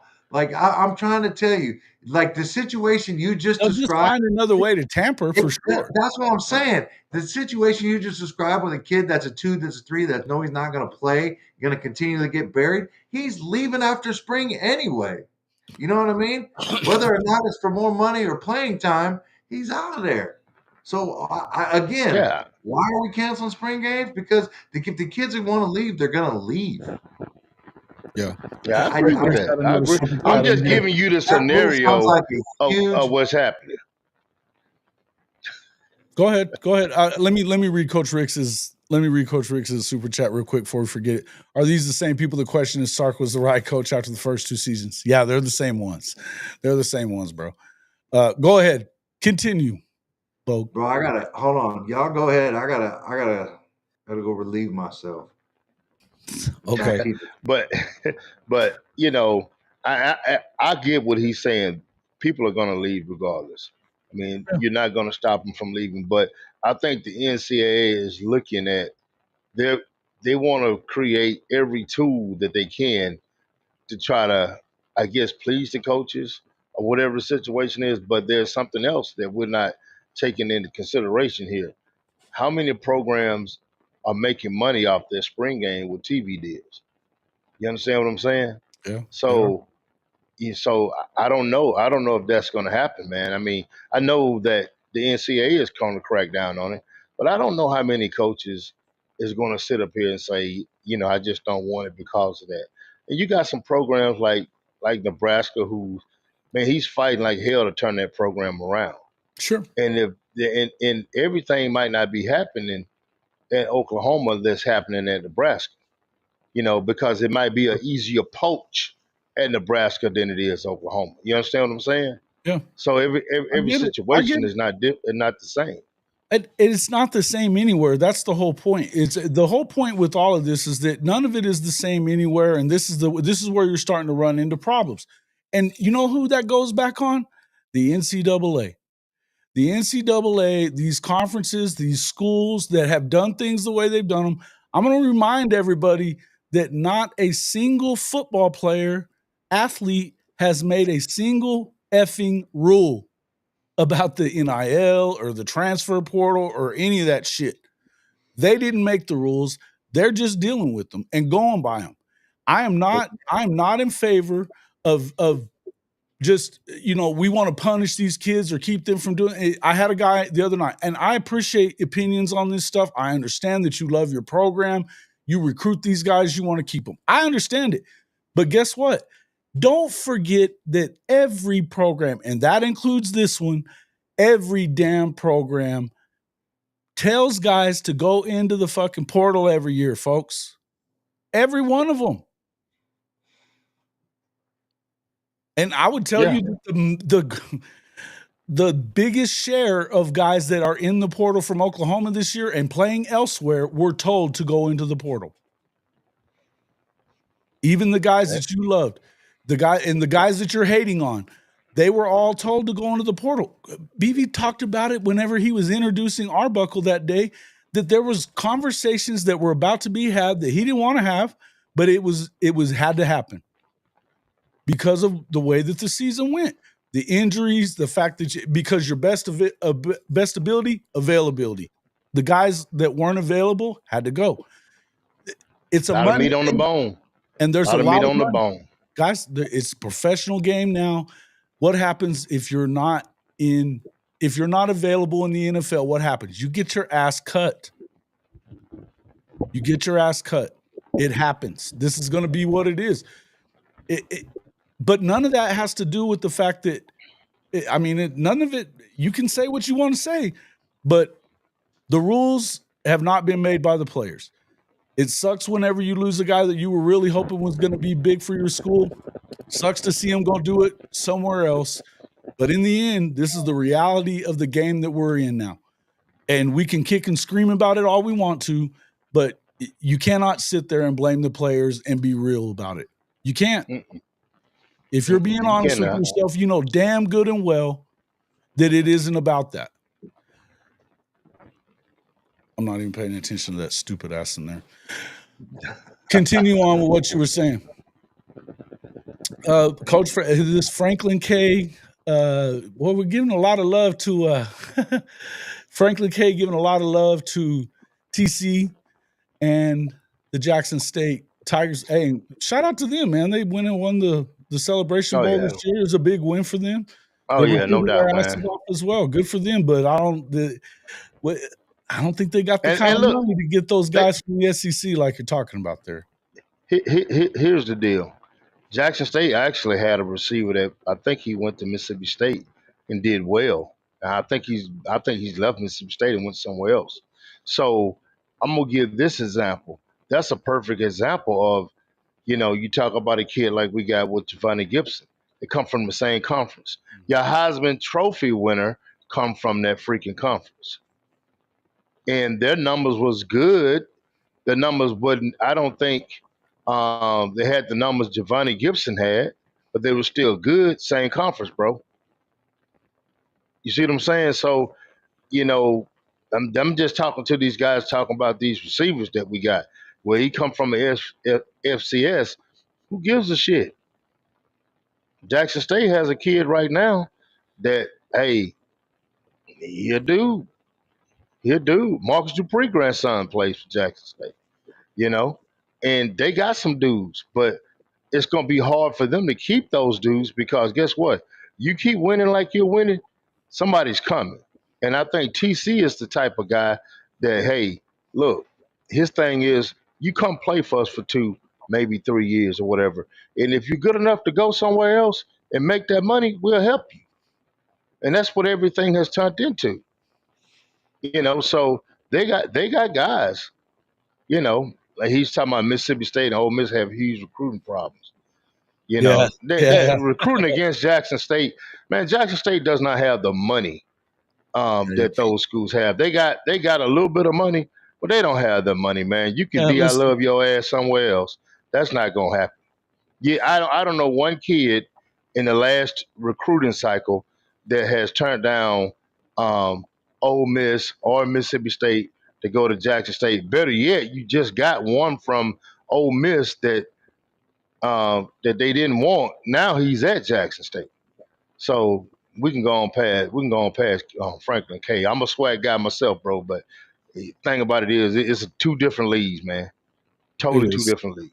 It is, and listen, and I love on them all you want to, man. I think reality speaking wise, you got to know that, look, using what they have to get the players that they get, yeah, you got to do that, and they're doing a great job of it. But the truth is, whenever one of them SEC programs comes calling for those kids, there's a reason why they're getting to Jackson State. It's because the facts are they weren't being offered by the right schools at the next level. Because as soon as they go and have that baller out year, what's happening? They're leaving. They're leaving every one of those programs. And I'm not saying it's cool. I'm saying it is what it is. It is what it is. I mean, I know TC Taylor well.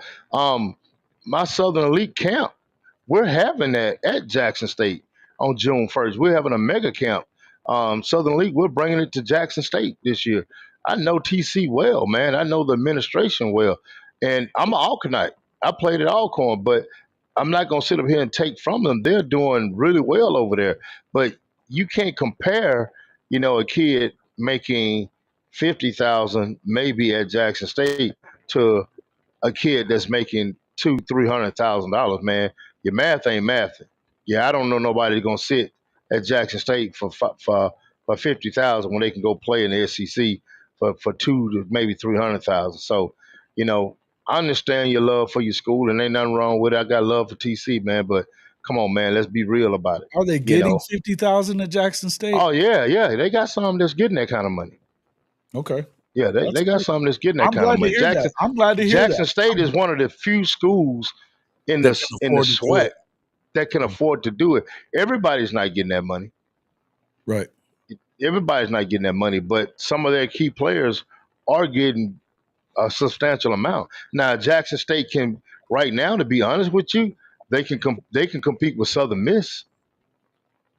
The Southern Miss is not. I mean, they're struggling. Yeah, so Southern Miss will lose a player to Jackson State or Alcorn or Grambling in a heartbeat. I've seen that happen. But you, I can promise you this: Yeah. you have a kid at Jackson State. Let's just take receiver, guys. You have a receiver at Jackson State that goes for over 1,000 yards next year, and see where his ass gonna be at. No, and I think that's what Franklin's saying. It's about the kids that's been overlooked. It's okay for bigger schools to come and get them. It's the fact that you're getting an opportunity to show their talents. And I think that's what you have to embrace if you're at the FCS level. They are. Some I of think, them are. and I think they are. I agree with that. I think that because in the end, if you're sending guys to the next level, then that means more of those guys that are being overlooked are going to come to the school too. They coming. They coming. That's right. That's right. That's crazy. Yeah, they're coming. You know, I mean, dude, hey, it's one of those things. Now, like I say, Jackson State is probably the. I mean, if they get Jimmy Smith in, they will have 5 Hall of Famers, and that's a lot, bro, for FCS school. So, not taking nothing from them, and I hope Jimmy gets in, man. I played against Jimmy in college, my freshman year. You know, I was on the daggone scout team, but yet and still, Jimmy was a dog, man. Mhm. Big shout out to him. But you know, we're looking at the guys that we have are guys that come from these type programs.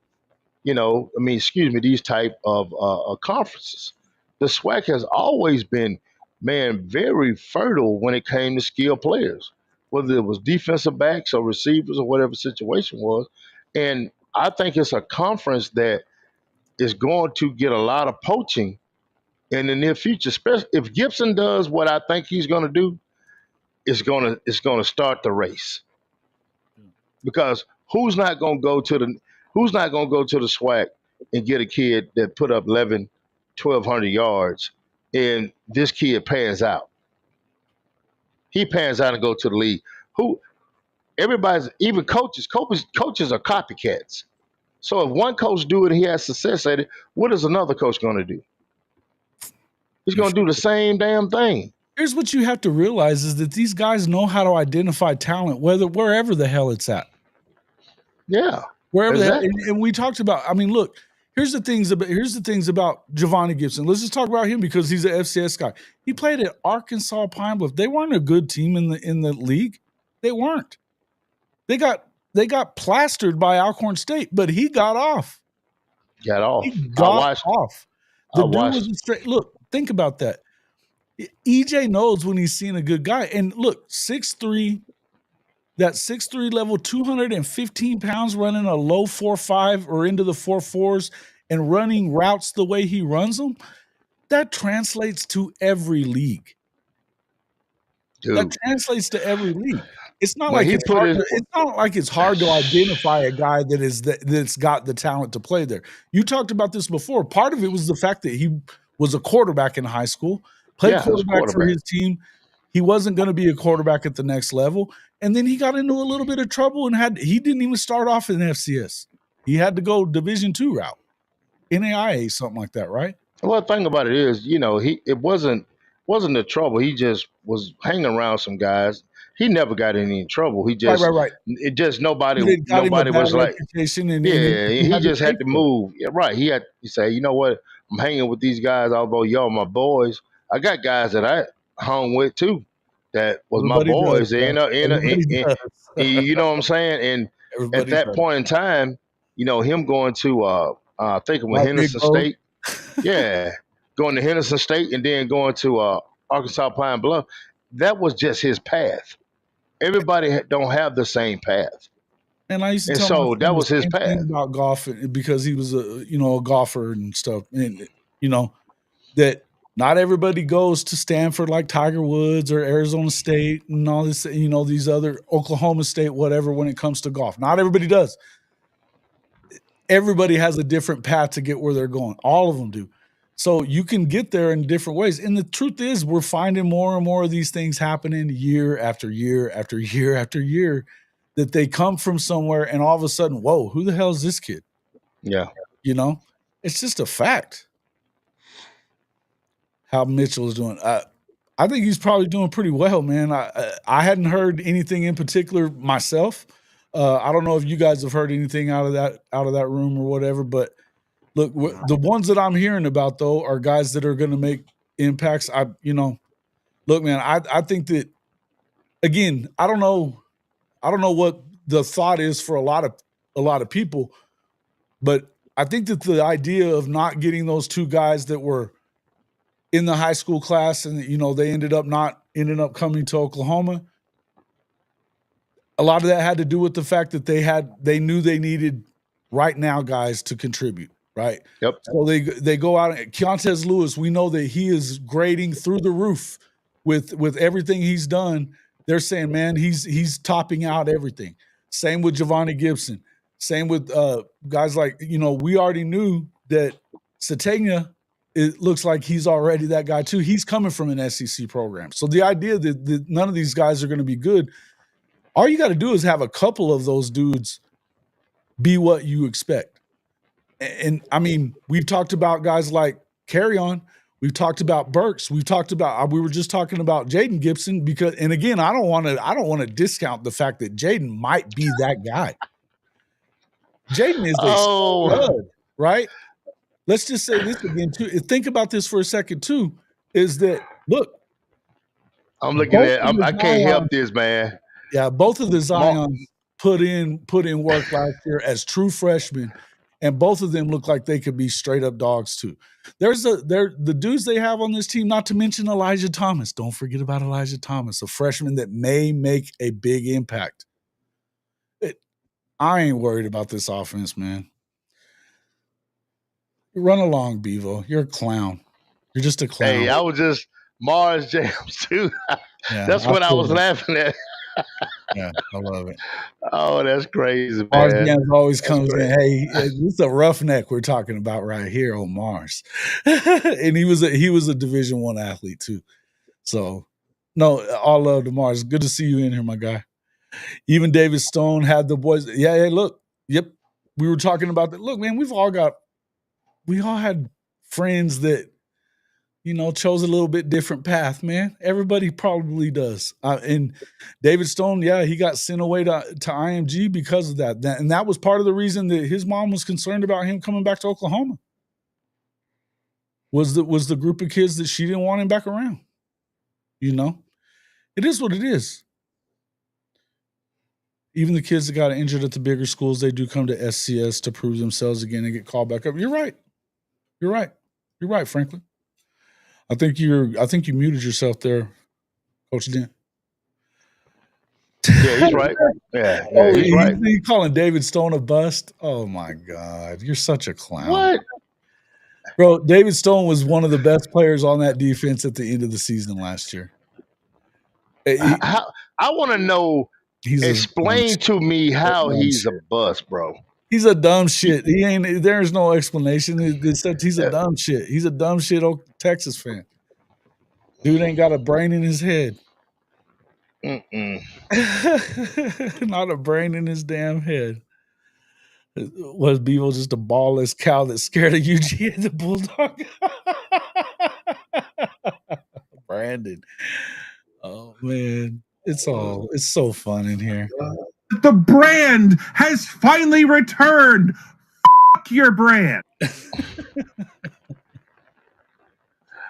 Man, that's crazy. That is super crazy, man. But hey, look, your team trash. That's what they are. Trash. Down,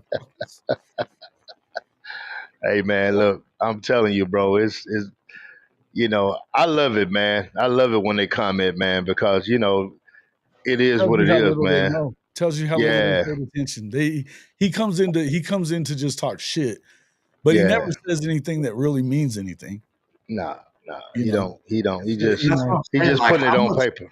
how much free time do you have, bro? Like, he I lives with have, his mama, bro. He lives with his mama. He's got all the free time in dude, the world. goddamn, bro, I don't have time to hop on a fucking Texas podcast just to troll them or anybody else's podcast. Should I have a hard time listening to stuff I want to listen to? Mama's paying your bills, you do, bro. Come on now. God damn. Mama said. Mama said. Mama said. Mama said. I'm unemployed too, but goddamn, Mama I said. still ain't got it. Oh my lord. That's Mandula. hilarious. Somebody messed with his mandula oblongata. Somebody hit him across the head. Oh, ask him where the Man. alligators come from. Maybe he know that the answer to Yeah, that question. yeah. Why are alligators so ornery? Ask mama. Ask Clown, mom. clown. Shit. Because they Wow. got all of them teeth in their head and no toothbrush. Eh,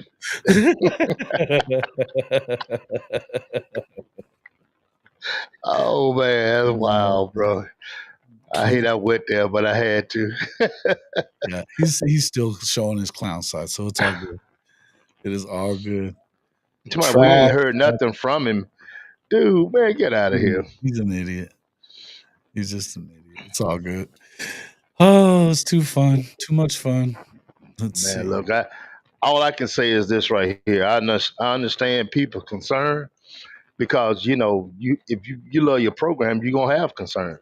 You got to But win. you It's still have time to to look win, at the man. fact. You got to win, but you also have to look at the facts and be positive about it. Now I True. understand Texas, and I understand all these other brands giving us slack because we had one, and we got to win.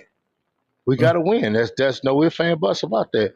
But the people in this Crimson and Cream, if you're not looking at what's going on, then shame on you as a fan. Because everything just doesn't happen overnight. And I know you say, okay, this program they made it in 3 years, but guess what, man? Everybody have different circumstances, and the circumstances at OU has been screwed the hell up. It's just one of those things. Everybody's went to work and say, man, I can't get a break today.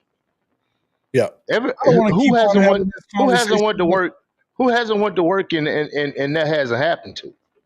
Yeah. No, I agree, and I think that. But I don't want to keep. I'm not going to keep entertaining this idiot. Let's talk. Let's finish up this conversation about the spring game stuff. I'm a fan of spring games. I think it sucks for the fans. I think people in here have said it too.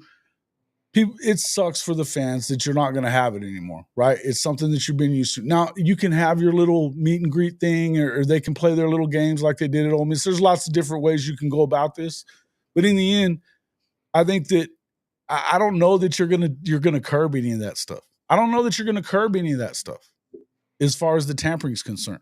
Boganowski, I know you have more to say about that, but you went on. No, I've said what I had to say, man. I mean, like, and I guess I mean, if you want to keep players, man, you got to pay them, right? How are they paying players, bro? The fans got to start putting more money in the collective and keep them. I don't know any other way to say it, Yeah. explain it, but yeah, I mean, hey, if you guys want to keep the spring game, shit, I like going to spring game, man. It's a good time, bro. I need football. I need some football in my life. You do. You know what I mean? And just give me a time, give me an excuse to, head down to Norman and kick it, watch some football. Yeah. But I mean, yeah, I mean, if you guys, I feel like that's probably the only, unless I'm missing something, I don't see any other way how you can keep the spring game around. If they're worried about losing players, got to generate more Yeah. money, keep them. Well, I mean, you generate a lot of money for the spring game when it comes to revenue off, networks and different things like that. I think that's something that the schools are going to look at. And, you said it earlier, they're going to find another way. I mean, if this is not the way to do it, guess what? This is not the way. If you're trying to shut down poaching, well, guess what? You shut this down, something else is going to come about. So It ain't that I hard to like get the a spring player game. to text one of his friends or somebody that he knew playing against the No, 7-on-7 or any of that other shit. They know each other. We all know they yeah, they know know each it's other. yeah. Trust me, I know. I have, Yeah, the same way with my 7-on-7 team, man. Um, you get one top player, guess what? He recruits the other guys. that's right. That's You right. see what I'm saying? We don't have to go out and recruit every player on our team. We get a couple guys and a couple moms and dads that believe in the program, and guess what? They do the most of the recruiting for us. So, man, you're not going to stop it. Yeah. You're not going. I mean, they tried to stop the spring portal, and I don't think that That's not came going to about. happen either. That's not going to happen That's either. not going to happen either. But you Yeah. got Nebraska and some of these other schools are worried about Even if they their did, kids. even if they were able to stop the portal, you can't stop the players from moving. We talked about this with the Wisconsin kid. They told him no as far as leaving because he had signed an NIL deal. What did he do? He just took himself out of school and went to fucking Miami. And what did the NCAA? Yeah, what did the NCAA say? There ain't a fucking thing we can do about it. Portal doesn't really exist. It doesn't really exist. So the point is that we can look again. Thank the NCAA and the schools and everybody else who fought tooth and nail against Ed O'Bannon and all that bullshit, and never thought for a second that they were going to have to finally ever have to pay players. So they didn't put anything into play that would have ushered this in without chaos. The chaos isn't because of the kids. It's not because of the kids. Yep. We hear about, and you know what? You hear about the stuff that kids have done crazy and them being showing greed or whatever, blah, blah, blah, blah, blah, blah, blah. You hear about that stuff. That's a low percentage, though, man. It is a low percentage, but you hear about that. The percentage that you don't hear about are the ones where the coach is sitting there and saying, look, we're going to help you get to another spot, but it ain't going to be here. You got to get out of here. And that happens. Every day. That happens every day.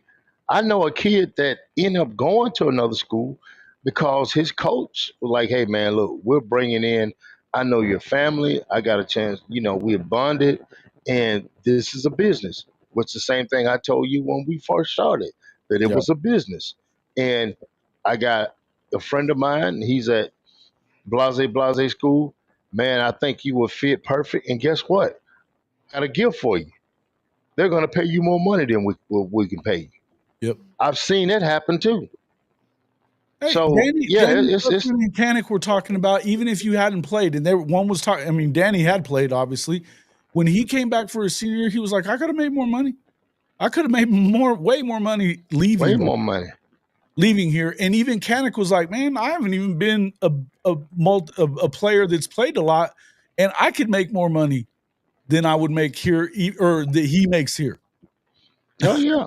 You know what I mean? Like, because of coming from a place like Oklahoma.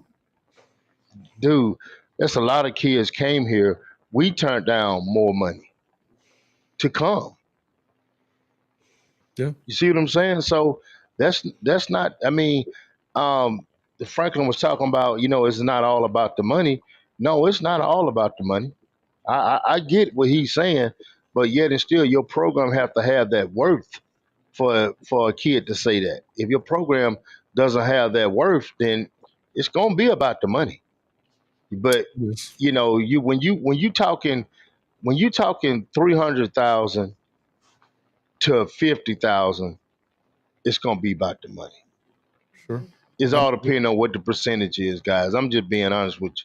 It's gonna be about the money. And I agree with what Franklin's saying here. Players have the right to go if they feel it's a better fit for them. Just like coaches have the right to leave if they feel like they have a better fit elsewhere also, or they get a better job, or they get more money. Look, the bottom line is you cannot be hating on these kids, and you can't be so thick-headed to believe that it ain't a two-way street, fellas. You can't do it.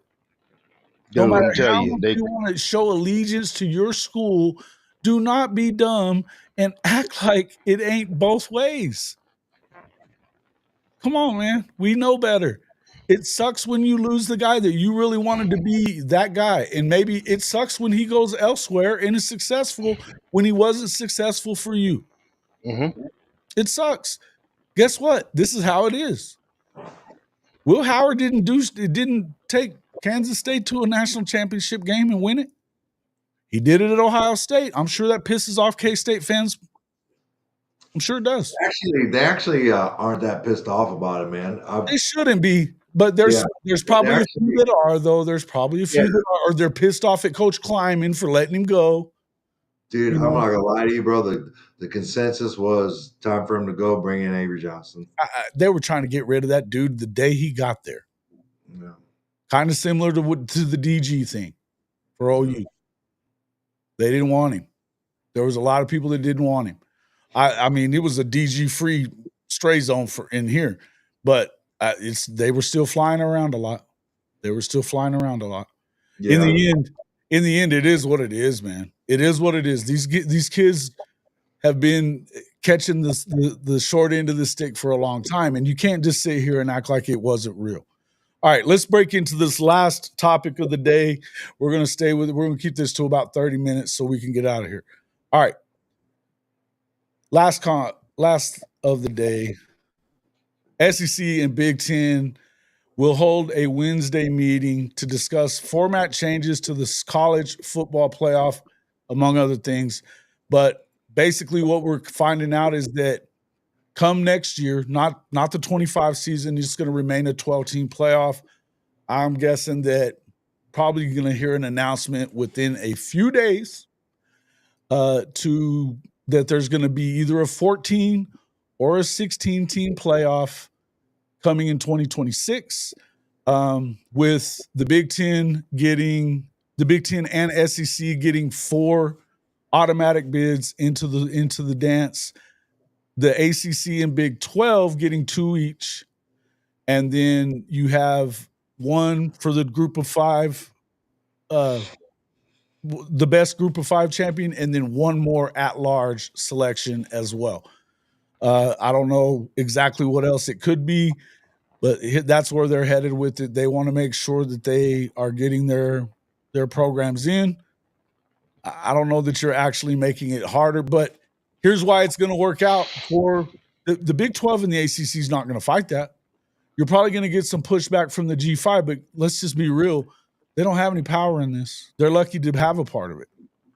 But what I would tell you is that they're not going to have a bunch of years where you're going to – believe me, the Big Ten fans are different than the Big Ten itself. The Big Ten didn't want to see the SEC get one less team than they did last season in the CFP. I guarantee it, because then they know that they can be left out of that too. They want them to get the same amount. And so, again, and I'm not saying this is right, wrong, or indifferent. This is the way it's going to be. What are you guys' thoughts about this on possible expansion? My thing about, 4 teams and 4 teams, man. Man, my thing is let the best teams. Man, you got a poll. You got an AP poll and you got a coaches poll. Hell, go by the best damn 12 or 16 teams that's in that damn poll instead of doing this damn division shit, man. Because now you got too many scenarios when you have, I got to get 4 teams in here, I got 4 teams in there. Take the best 14 or the best 16 teams in the damn country and put them some bitches in there and let's roll with it. That's how I feel about it. Bro, I'm so like these jokers can't even seed it right. They can't even seed the tournament right now. We're talking about expansion. Well, they don't do it in no other sport. They don't say the SEC gets so many in basketball. They don't do that. So why can't you just take the best 16 or the best 14 teams and go with it? Yeah. That's how I look at it, man. I mean, when you start compartmentalizing stuff, then that's where all your damn that's why all the bull crap come in at, man. Yeah, I mean, at what point does the SEC just say SEC and Big Ten just say bump everybody else? We're just going to start our own Well, playoff. that's why it's going to go down, though. That's the thing. Ridiculous. You're not going to get the Big 12 and the ACC to go against this because they know. Look at last year. You had two separate sets of rules. Okay, you had on one end of the country in the ACC, you had them saying, "Hey, you can't. We don't want to punish people for being in the championship game and losing in their conference." So they didn't in the SEC or the ACC, but they did in the Big 12 because Iowa State was the regular season champion. They were 11-1. Or was it 10-2? Whatever. Anyway, they were the regular season champion. They don't get in, but it was okay to put in an SMU team that didn't have a signature win. They had two signature losses. One to BYU and one to Clemson. Both of them ended up with 3 losses. BYU and Clemson both had 3 losses, in the season. So, I think it's a tough way to go. Here's the reason that it's happening, though. And here's the reason that I don't really have a problem with it. To me, you're probably going to get rid of buys by doing this. And the other part of it is, I think that this is going to actually make the conference championship thing a good thing. It could, because you're going to get a better road. It's going to help your seeding. And so I think that they're trying to do that because otherwise you don't want to lose the conference championship. Right now, you even got coaches saying, I don't want to be in the conference championship game because it's an extra game and we don't want that bye. And to get not one bye team won the game. Not one of them. So that's a tough goal of it, right? To me, you have to, they know that they lose a lot of money that way. So they're trying to make conference championships be important again. And on top of that, they want to guarantee that they can get those guys in. They want to have, and here's the other thing. They know that they have enough power. And I'm saying that this is not a good thing as far as this part goes, but I'm going to just say it. They have enough power within the Big Ten and SEC to take their ball and go home. They can go do their own thing. And another thing they're going to do is start talking about scheduling each other. If you get a lot of pushback on this stuff, it's not gonna really help anybody. The G5 doesn't have really anything to lose to push back a little bit, as far as they're going to want two G5 teams in. They're not going to get it. There's going to be either 1 or 3 extra at-large bids, depending on if they go to 14 or 16. It is what it is. To me, I think that this is a way to show, because if here's the thing, I think it makes the conference champion, again, I don't know if you heard this or not, Marcus, that I was saying this. I think it makes the conference championship important again, but you're not going to worry so much about, you don't have to worry so much about the Big Ten scheduling the way they did last year to keep their good teams from playing each other. And you're not going to have the SEC having to worry about if I have a third loss. We're going to get a 4th team no matter what. That's the way. Let me ask this right here. It could preserve rivalries doing that as well. Go ahead. So I heard this. It's been a couple weeks ago, and it might have been the American League, and they were talking about the American League and the ACC, and they were saying, somebody was saying, hey, look, our conference is rival to the ACC. So why are they, they consider themselves not a G5? If the ACC is not considered a G5, why should they be? And guess what? They have a little bit of a point, man, because you look at the teams in the ACC, they're not that damn tough. So when do you think that's going to shift? When you think a conference like the American going to say, you know what? Hey, man, what about these clowns over here that we can beat? And if I'm the commissioner, I'm trying to schedule some of these so I can jump up, because the ACC is not. I mean, come on, guys, it is what it is. You got Clemson; they're not that good. You got USM. They showed us what they were. Florida State didn't do shit. So you take an American conference that has some pretty good teams in it, like a Tulane, and some of these other conferences and some of these other teams. How can you give? And that's what's going to happen. I see coming. You can't give the ACC this and not give us that, because guess what? Our conference is just as Yes, damn they good. can. Yes, they can. Oh, they can do it now. I'm just saying, Yes, if you they look at and should and should. and you look, but why they should, if these conferences got more signature wins than the ACC. The ACC is barely holding on. What signature wins are we talking about that they left out? No, I'm not saying. I'm saying you taking teams in the ACC and you compare them to the American, which is getting better. Is what I'm saying. If the American teams keep doing, if they keep doing what they're doing, they're going to be right there with the ACC. The Is what I'm American saying. is still the league that the bigger conferences are going to poach from. Your Big 12s. Memphis is the next one on the list to go to another conference, to a power conference. I understand that, but what I'm saying is the ACC, they don't have what they used to have. I think the American, if you go from top to bottom with the American Conference in the ACC, who you think had the tougher teams? The ACC. Then the American? Come on. It's close. No, it ain't. No, okay. No, it ain't. Look. It's going. I'm telling you, the best quote unquote. Look, the best quote unquote team in the country that wasn't a power 4 school, a G5, Boise State, got bit slapped. I don't think Boise State could have beat Tulane. I think Tulane would have played with Boise State. I don't know about all that, man. Yeah, ask Lincoln. They kicked his ass. Did they not? With Willie Fritz and them, yeah, that was a couple of years before. That's not the football team we're talking about last year. It's not the same football team, man. Oh man, the head coach they got right there now. Are you gonna step in here and pick up for your Mountain West? The head coach that they have right now. Oh Lord, at Tulane. I'm a fan. I'm a fan.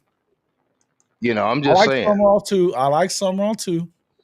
Summerall is going to be the next head coach at Kentucky. Yeah, I think he's next in line to get an SEC job. He would have had the North Carolina job this year if it wasn't for Bill Belichick. That's true. No doubt. Mm-hmm. Mountain West, but Mateer came from the Mountain West. No shit. Mm. So that has nothing to do with his damn playing ability. Listen to that fucker, man. He ain't saying nothing real. We ain't even going to acknowledge that clown right now. Just going to find a way to get him out of here again. Sunbelt can lose a lot of SCS schools too. Look, there's a lot of schools. Look, here's the deal. The bottom line is they're not setting this up for we're not talking about fairness. The people that are talking about seeded 1 to 12. I agree with you, but that's when you're going to leave. At that point, you're going to start leaving a lot of teams out, and it is going to become a SEC Big Ten playoff. It is. It is almost every time. And here's what I would say about it. The one thing I will say is this. Whether or not, look, I think that giving two each to the ACC and Big 12, I don't give a shit why or why you're doing it. Here's the reason that I feel like you need to do it is because, man, you're essentially cutting off the one way that you can screw this whole thing up if you're the SEC and the Big 10. This is the one way you can screw all this up. You're always going to get the lion's share of the money. We fucking know that. But here's the thing. If you cut off half the country, if you go to 60 teams or 45 teams we've heard, or 50, whatever, we've heard 50 teams in this Super League or whatever the shit that they're talking about. If you do that, that's when you alienate the rest of the country, and all of a sudden the viewership goes down and the money stops. We talked about that on the evolution of football. You can't just kill half the damn teams in FBS, man, and at least take away their access to it. Maybe you can kill their opportunity to actually win it, because I'm not going to tell you that I believe anybody outside of the Big Ten or the SEC is going to win a natty. I don't think they are.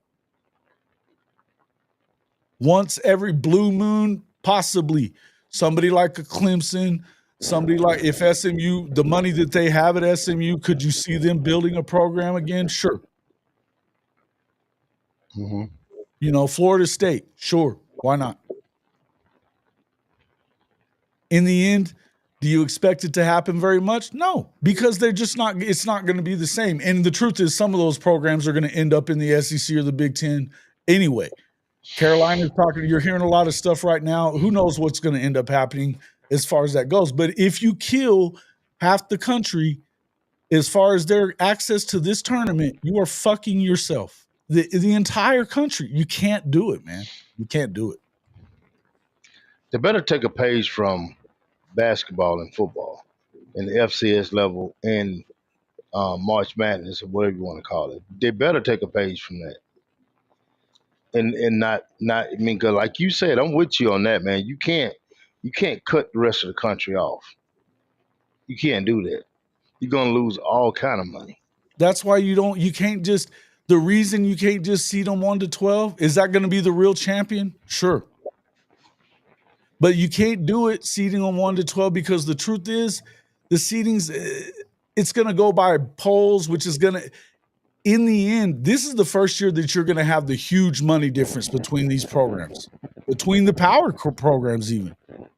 The ACC is getting about half of what they get in the SEC and Big 12 in the Big 10. The ACC and the Big 12 do. So when is that money issue? Do you know? Huh? What? Do you know when that money is issued? That's this year. It starts this year. Okay. That's this year. But I mean, we're talking the Big 12 is going to make upwards of 40 to 50 million once they do all their payouts and your basketball gets added into it, whatever. The ACC is right in that neighborhood as well. But you start looking at SEC, they're at like 80, 90. It's 75, but once they do their extra payouts, it ends up at 80, 90. It'll be at 100 at some point. It's almost double, man. So there's going to be a big discrepancy there. You still got to give them their access. If you don't do it, then you can never, you're gonna end up having it to where people are not gonna continue watching the shit. They're not. Notre Dame's gonna always be an exception. Because you know why? Because they make all that money too. They got $65 million from NBC. They just got $20 million for getting as deep as they did in the playoff this year. That's 85. Then they got $10 million a year coming from Under Armour. They got more money coming from. They've got plenty of money coming every year. They're right in the. They don't have to join the Big Ten or the SEC because they make that shit money without being there. They make that money without being there. They don't have to. Correct.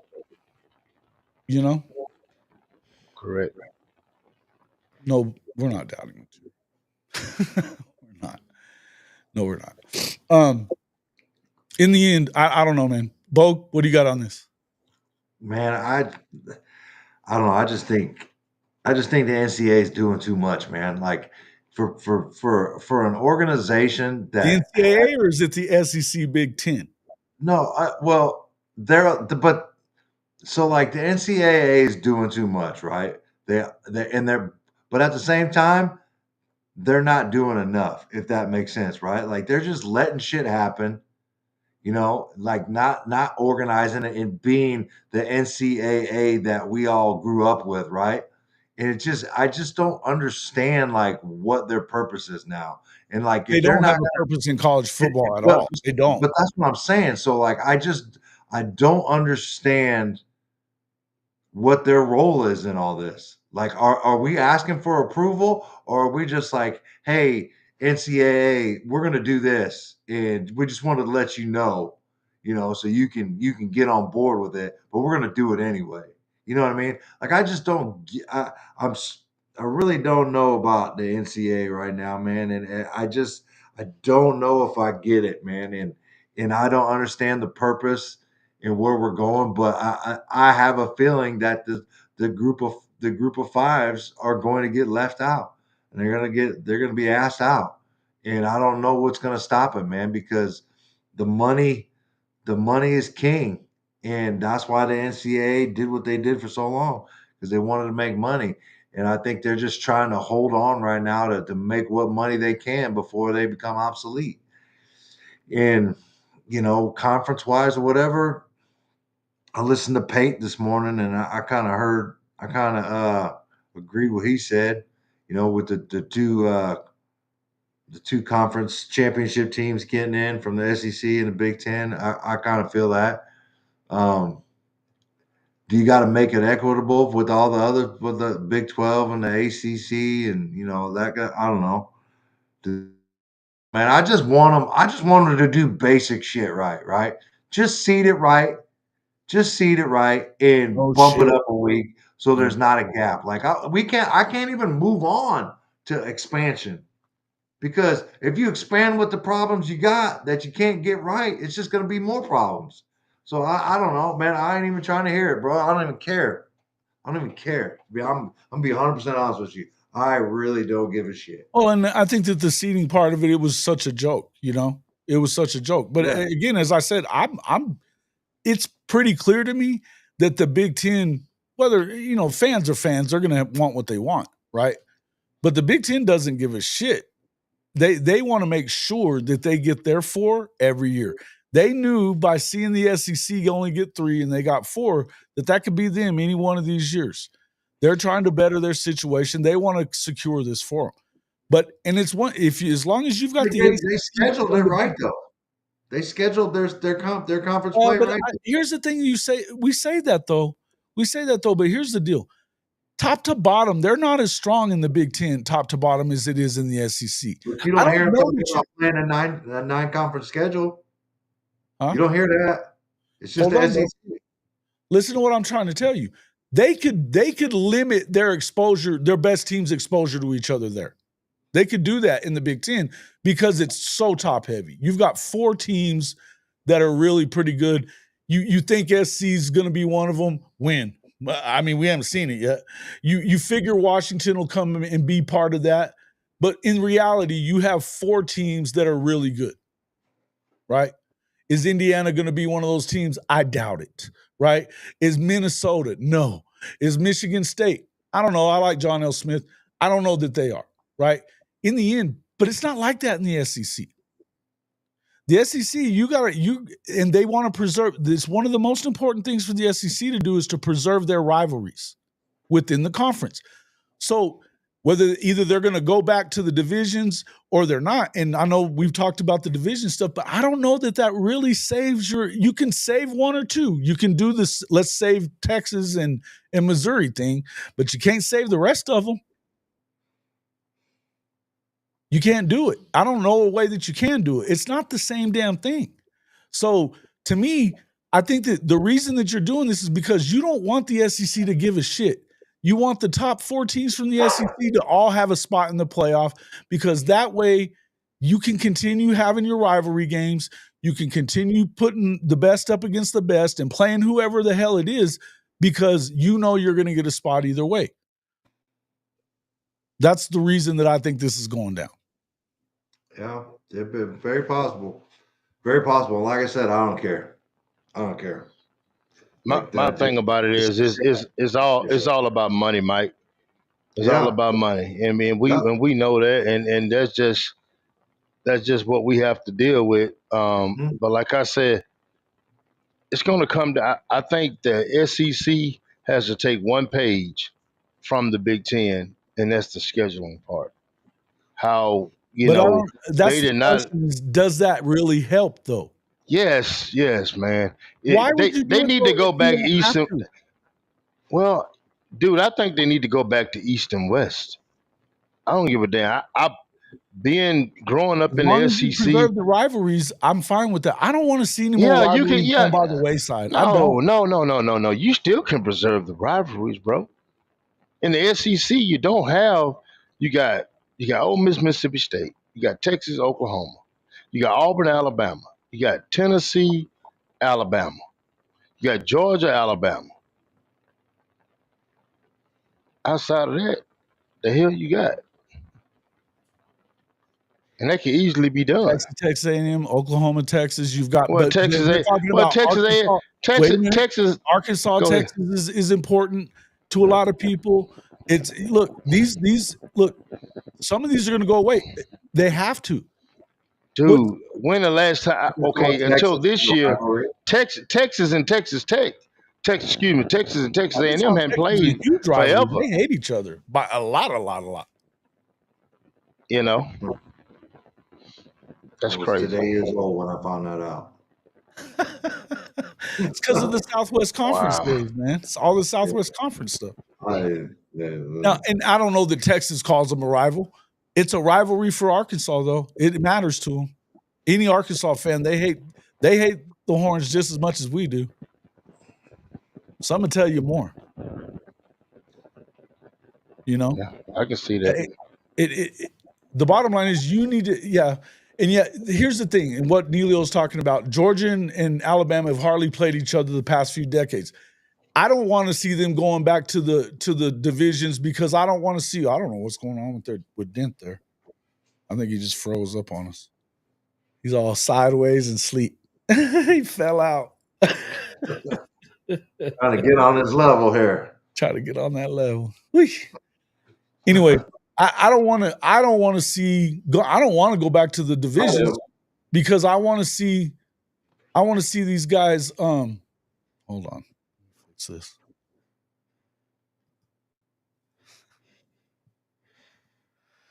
I don't want to see them go to back to the divisions. I don't want to see it because I think that if you go to that 3-6-6 model that we've been talking about, and you can even do it another way with the 8 teams. I want to see, I want to see these guys playing their rivals. I'd like to see room to be able to continue playing. If you have a rival outside of the conference, I want to see that happen. Eventually, it's starting to sound like it's going to be sooner than later that Mike Gundy goes away. That rivalry should come back. I'd love to see Oklahoma playing Nebraska again. I would. I don't give a shit about Missouri. I'd rather see them play Nebraska. All the time or at least every other year, whatever. Then we got to see Missouri every damn year. We need to see Missouri every year. Do we? Yeah. Why? Just to whip their ass every year? Okay, fine. Whatever. I don't think that you have to. I'd rather play Alabama or LSU every year and have fun with that game. Nope. Missouri. Give me Missouri. They want it. They're asking for it. Yeah, they're asking for it, bro. I get what you're saying. I get it. Give me mid-zoo. Yeah, mid-zoo.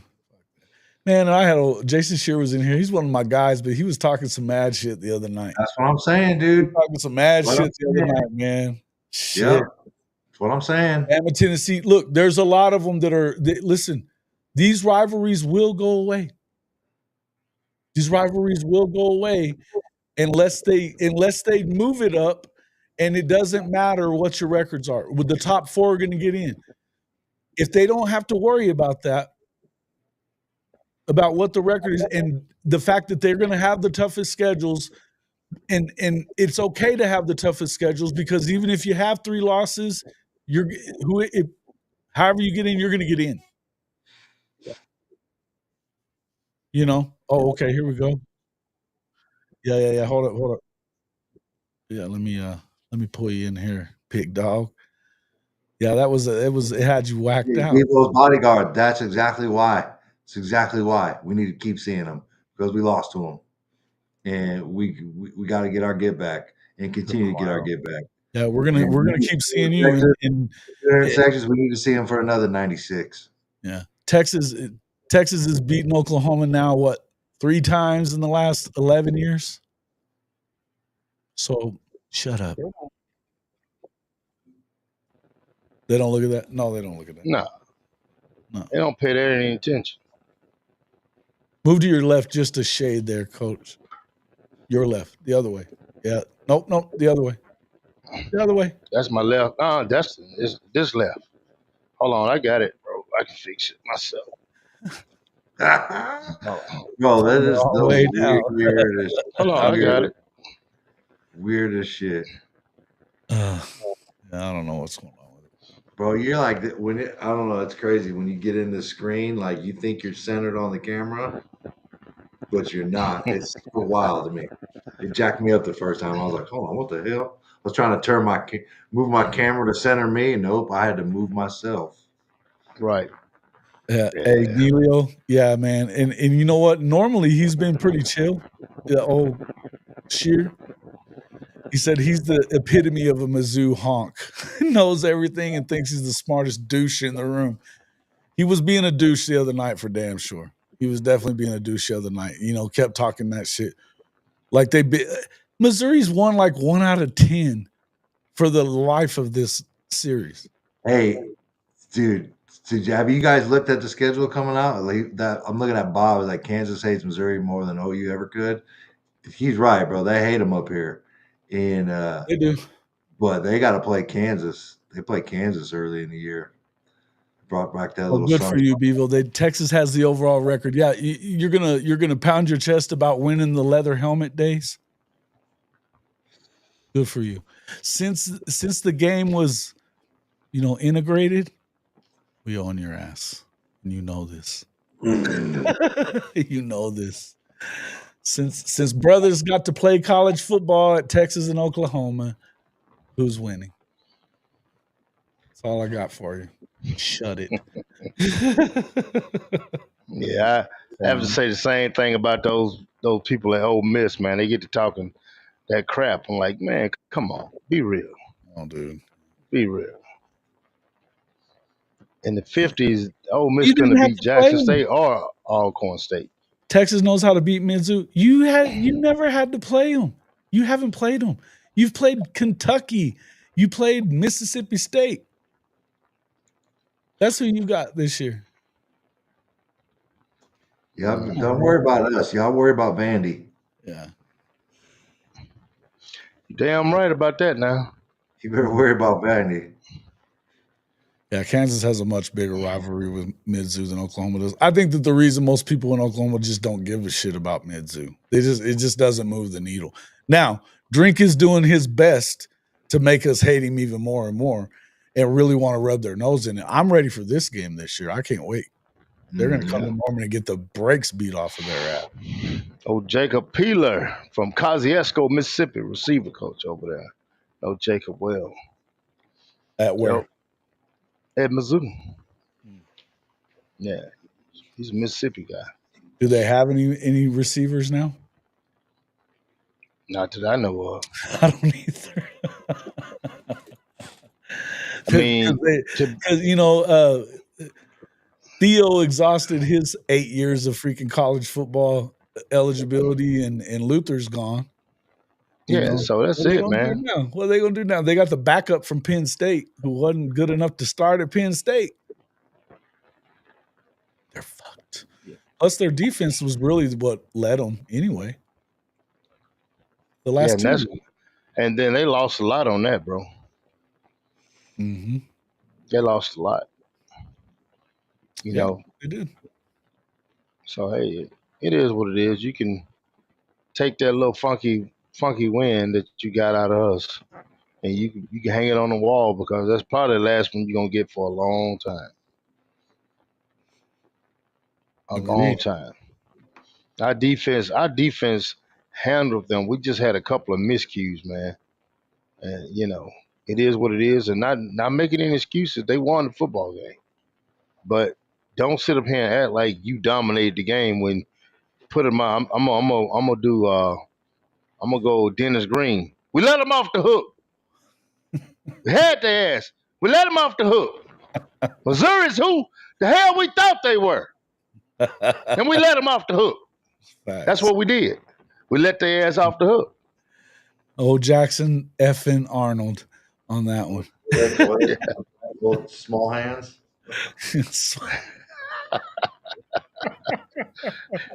You go get them fit rights. That's hilarious. Much. Anyway, I think that you can look at it a lot of ways as far as this college football playoff is concerned. I think in the end, it benefits most everybody, at least a little bit, to do it this way. Yeah. I think it helps. And that's true. You don't have to change the way that you are wanting to do things in the SEC like this. You're going to get your guaranteed 4 either way. Mhm. So you don't have to ease up the schedule or do anything or mess with your rivalry games. None of that shit. You don't have to do it.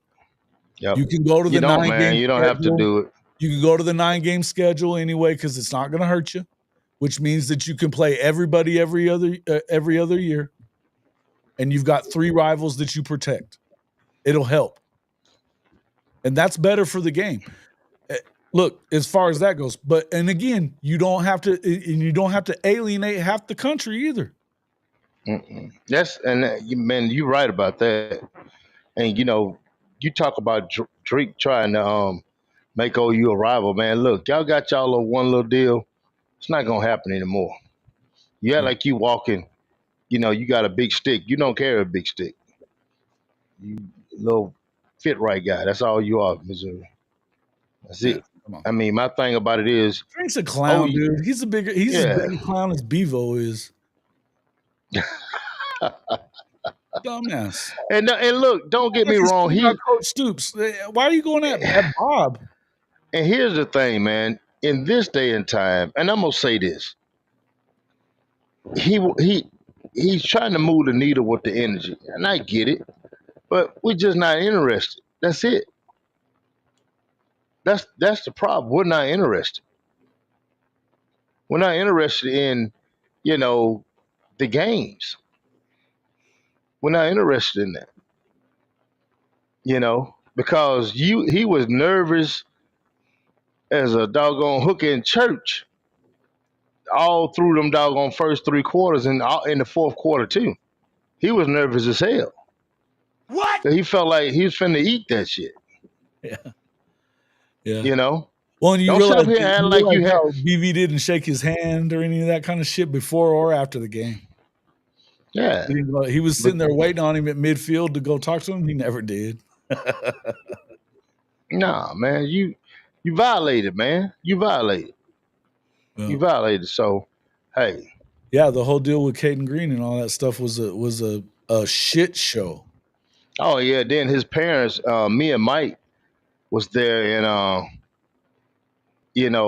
we were sitting there. Family. His family come right through where we were.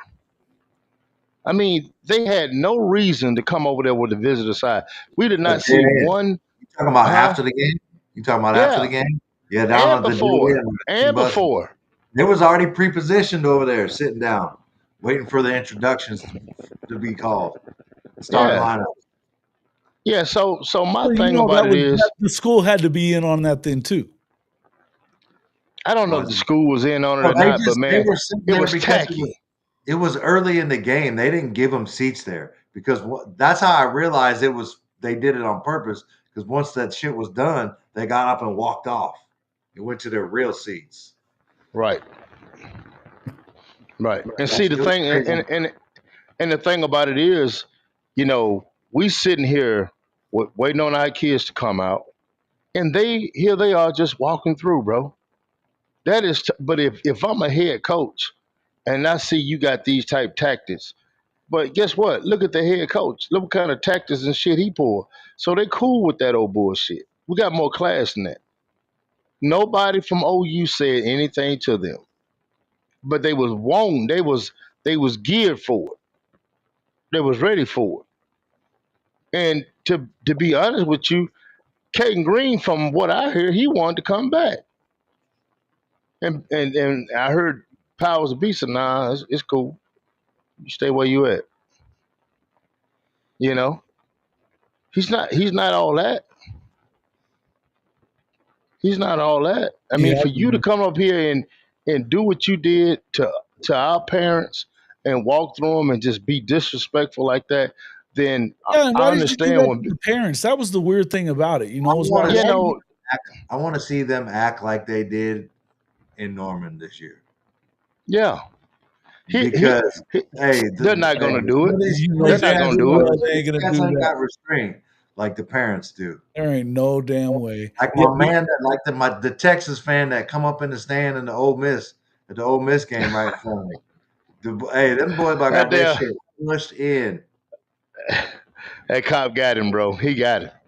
Yeah. Yeah. I mean, there's a lot of listen. There's a lot of people at the Palace that will not put up with stupid shit that, and they know that they were there for the first year of his college career. He was at OU. They know what the fuck they're like in that stadium. You know they do. Yeah. Yeah, but that was tacky, man. There's some Okies that ain't gonna play that shit. Plain and simple. But here's the deal: when your coach do stuff like that, you feel like it's cool. You understand what I'm saying? Yeah. So that's why the parents, that's why they did what they did. I don't care what they say or come after me or whatever. You're gonna get the same thing. I don't see no reason why they had to be over there. But that goes back to your head coach. Coach BV always say you got the right stuff. And when he mean by the right stuff, he's not talking about talent on the field. He's talking about class, character, talent, the whole thing, the whole package. When he recruit kids, he recruit the parents. And of course they recruited him, and they had him here. But at the same time, the foul stuff you did, just up leaving and not telling anybody. If something happens and that happens that we have to sit down and make a decision, we're gonna make a decision with BV and we'll make a decision with Coach B and both. We're not gonna just up and leave. That means you don't have no class, you don't have no character. You can say, I ain't gotta tell you nothing, but that's just not the way you do business. You do business with class and character, and guess what? Somebody will help you along the way. But that's just not who. That's just not. You're looking at the head coach and you're looking at what's going on over there in Missouri. So, I understand. I understand why it's cool for them. Trust me, I understand because it starts at the top. Your program starts at the top. Did you hear about Drink? This is Kimberly Cage talking. I've forgotten about this. What's that? Drinkwitz, he disrespected Bob. We know that, who had nothing to do with these issues. Then Drink called Dvorak in a drunken stupor after the game, talking sad and crazy. Called old Dusty D, did he? Oh shit, that's awesome. Man, that's crazy. That's fucking awesome. Man, I'm finna have to get ready to get out of here. Yeah, it's time anyways. We've been going for a while.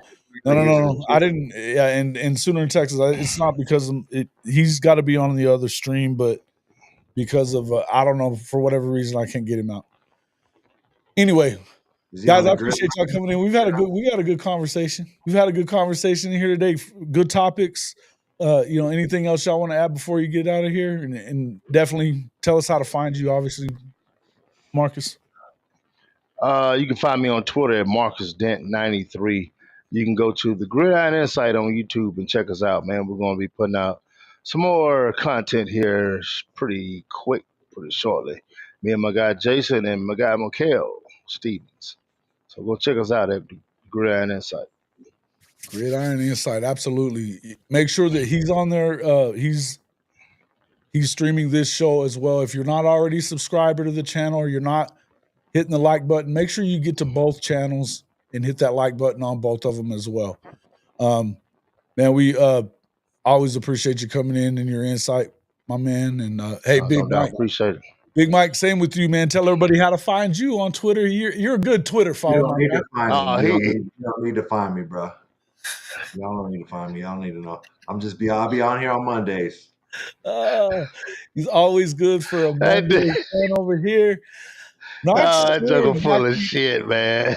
Hey, y'all need to hurry up, man. I got to get to the scale, bro. I hopped on the scale this morning, and the scale told me to get off. So I got to get to the gym, bro. Got to get to the gym? Yeah. Man. Hey, man, I'm down. Hey, I'm down 25, bro. Today. We knocked it down by 20 minutes today. So we're gonna get it tightened up a little bit, but appreciate everybody coming in. Everybody if you make sure you get to both channels, hit that like button, become a subscriber to the Gridiron Insight. They're putting out amazing content over there. we're doing some stuff together for sure. But no matter what, you're going to see great stuff on that channel as well. Mike, are you going to be with Mike this afternoon on Mike and Mike on Mondays? Yeah, man. I hope so. I know Mike been sick, man. He had a little pneumonia he was dealing with, so I got to touch base with him and see what's up. Okay. All right. Well, That stuff is getting around. make sure that you're subscribed to that channel as well. Hit the notifications so you make sure you get over there. Also, Coach Ricks has been in there. Thank you for the super chats, Coach Ricks. But Coach Ricks will be on tonight. He's got a show coming on this evening. I believe it's at 6 p.m. Eastern time. I'm not positive about that. Coach Ricks, if you're in there, let us know the time and what time it's going to be. I'll be on there with him this evening as well. So make sure you guys are getting over there. Subscribe to all these great channels that are bringing you all this content all the time, man. And that's the main thing. Free way to help us out. Just make sure you hit that like button, become a subscriber. You know, you can always jump on and give us a super chat. We appreciate that. You can buy merchandise at the Pod Merch store. You can get hooked up on MyBookie and win some money. But the free way to do this is to make sure that you just hit that like button, and we'd appreciate it. It's the best way that you can help out a content creator. We appreciate it. All right, guys. Thanks a lot for coming in. See you all on the next one. Hey, Bevo, Texas still sucks.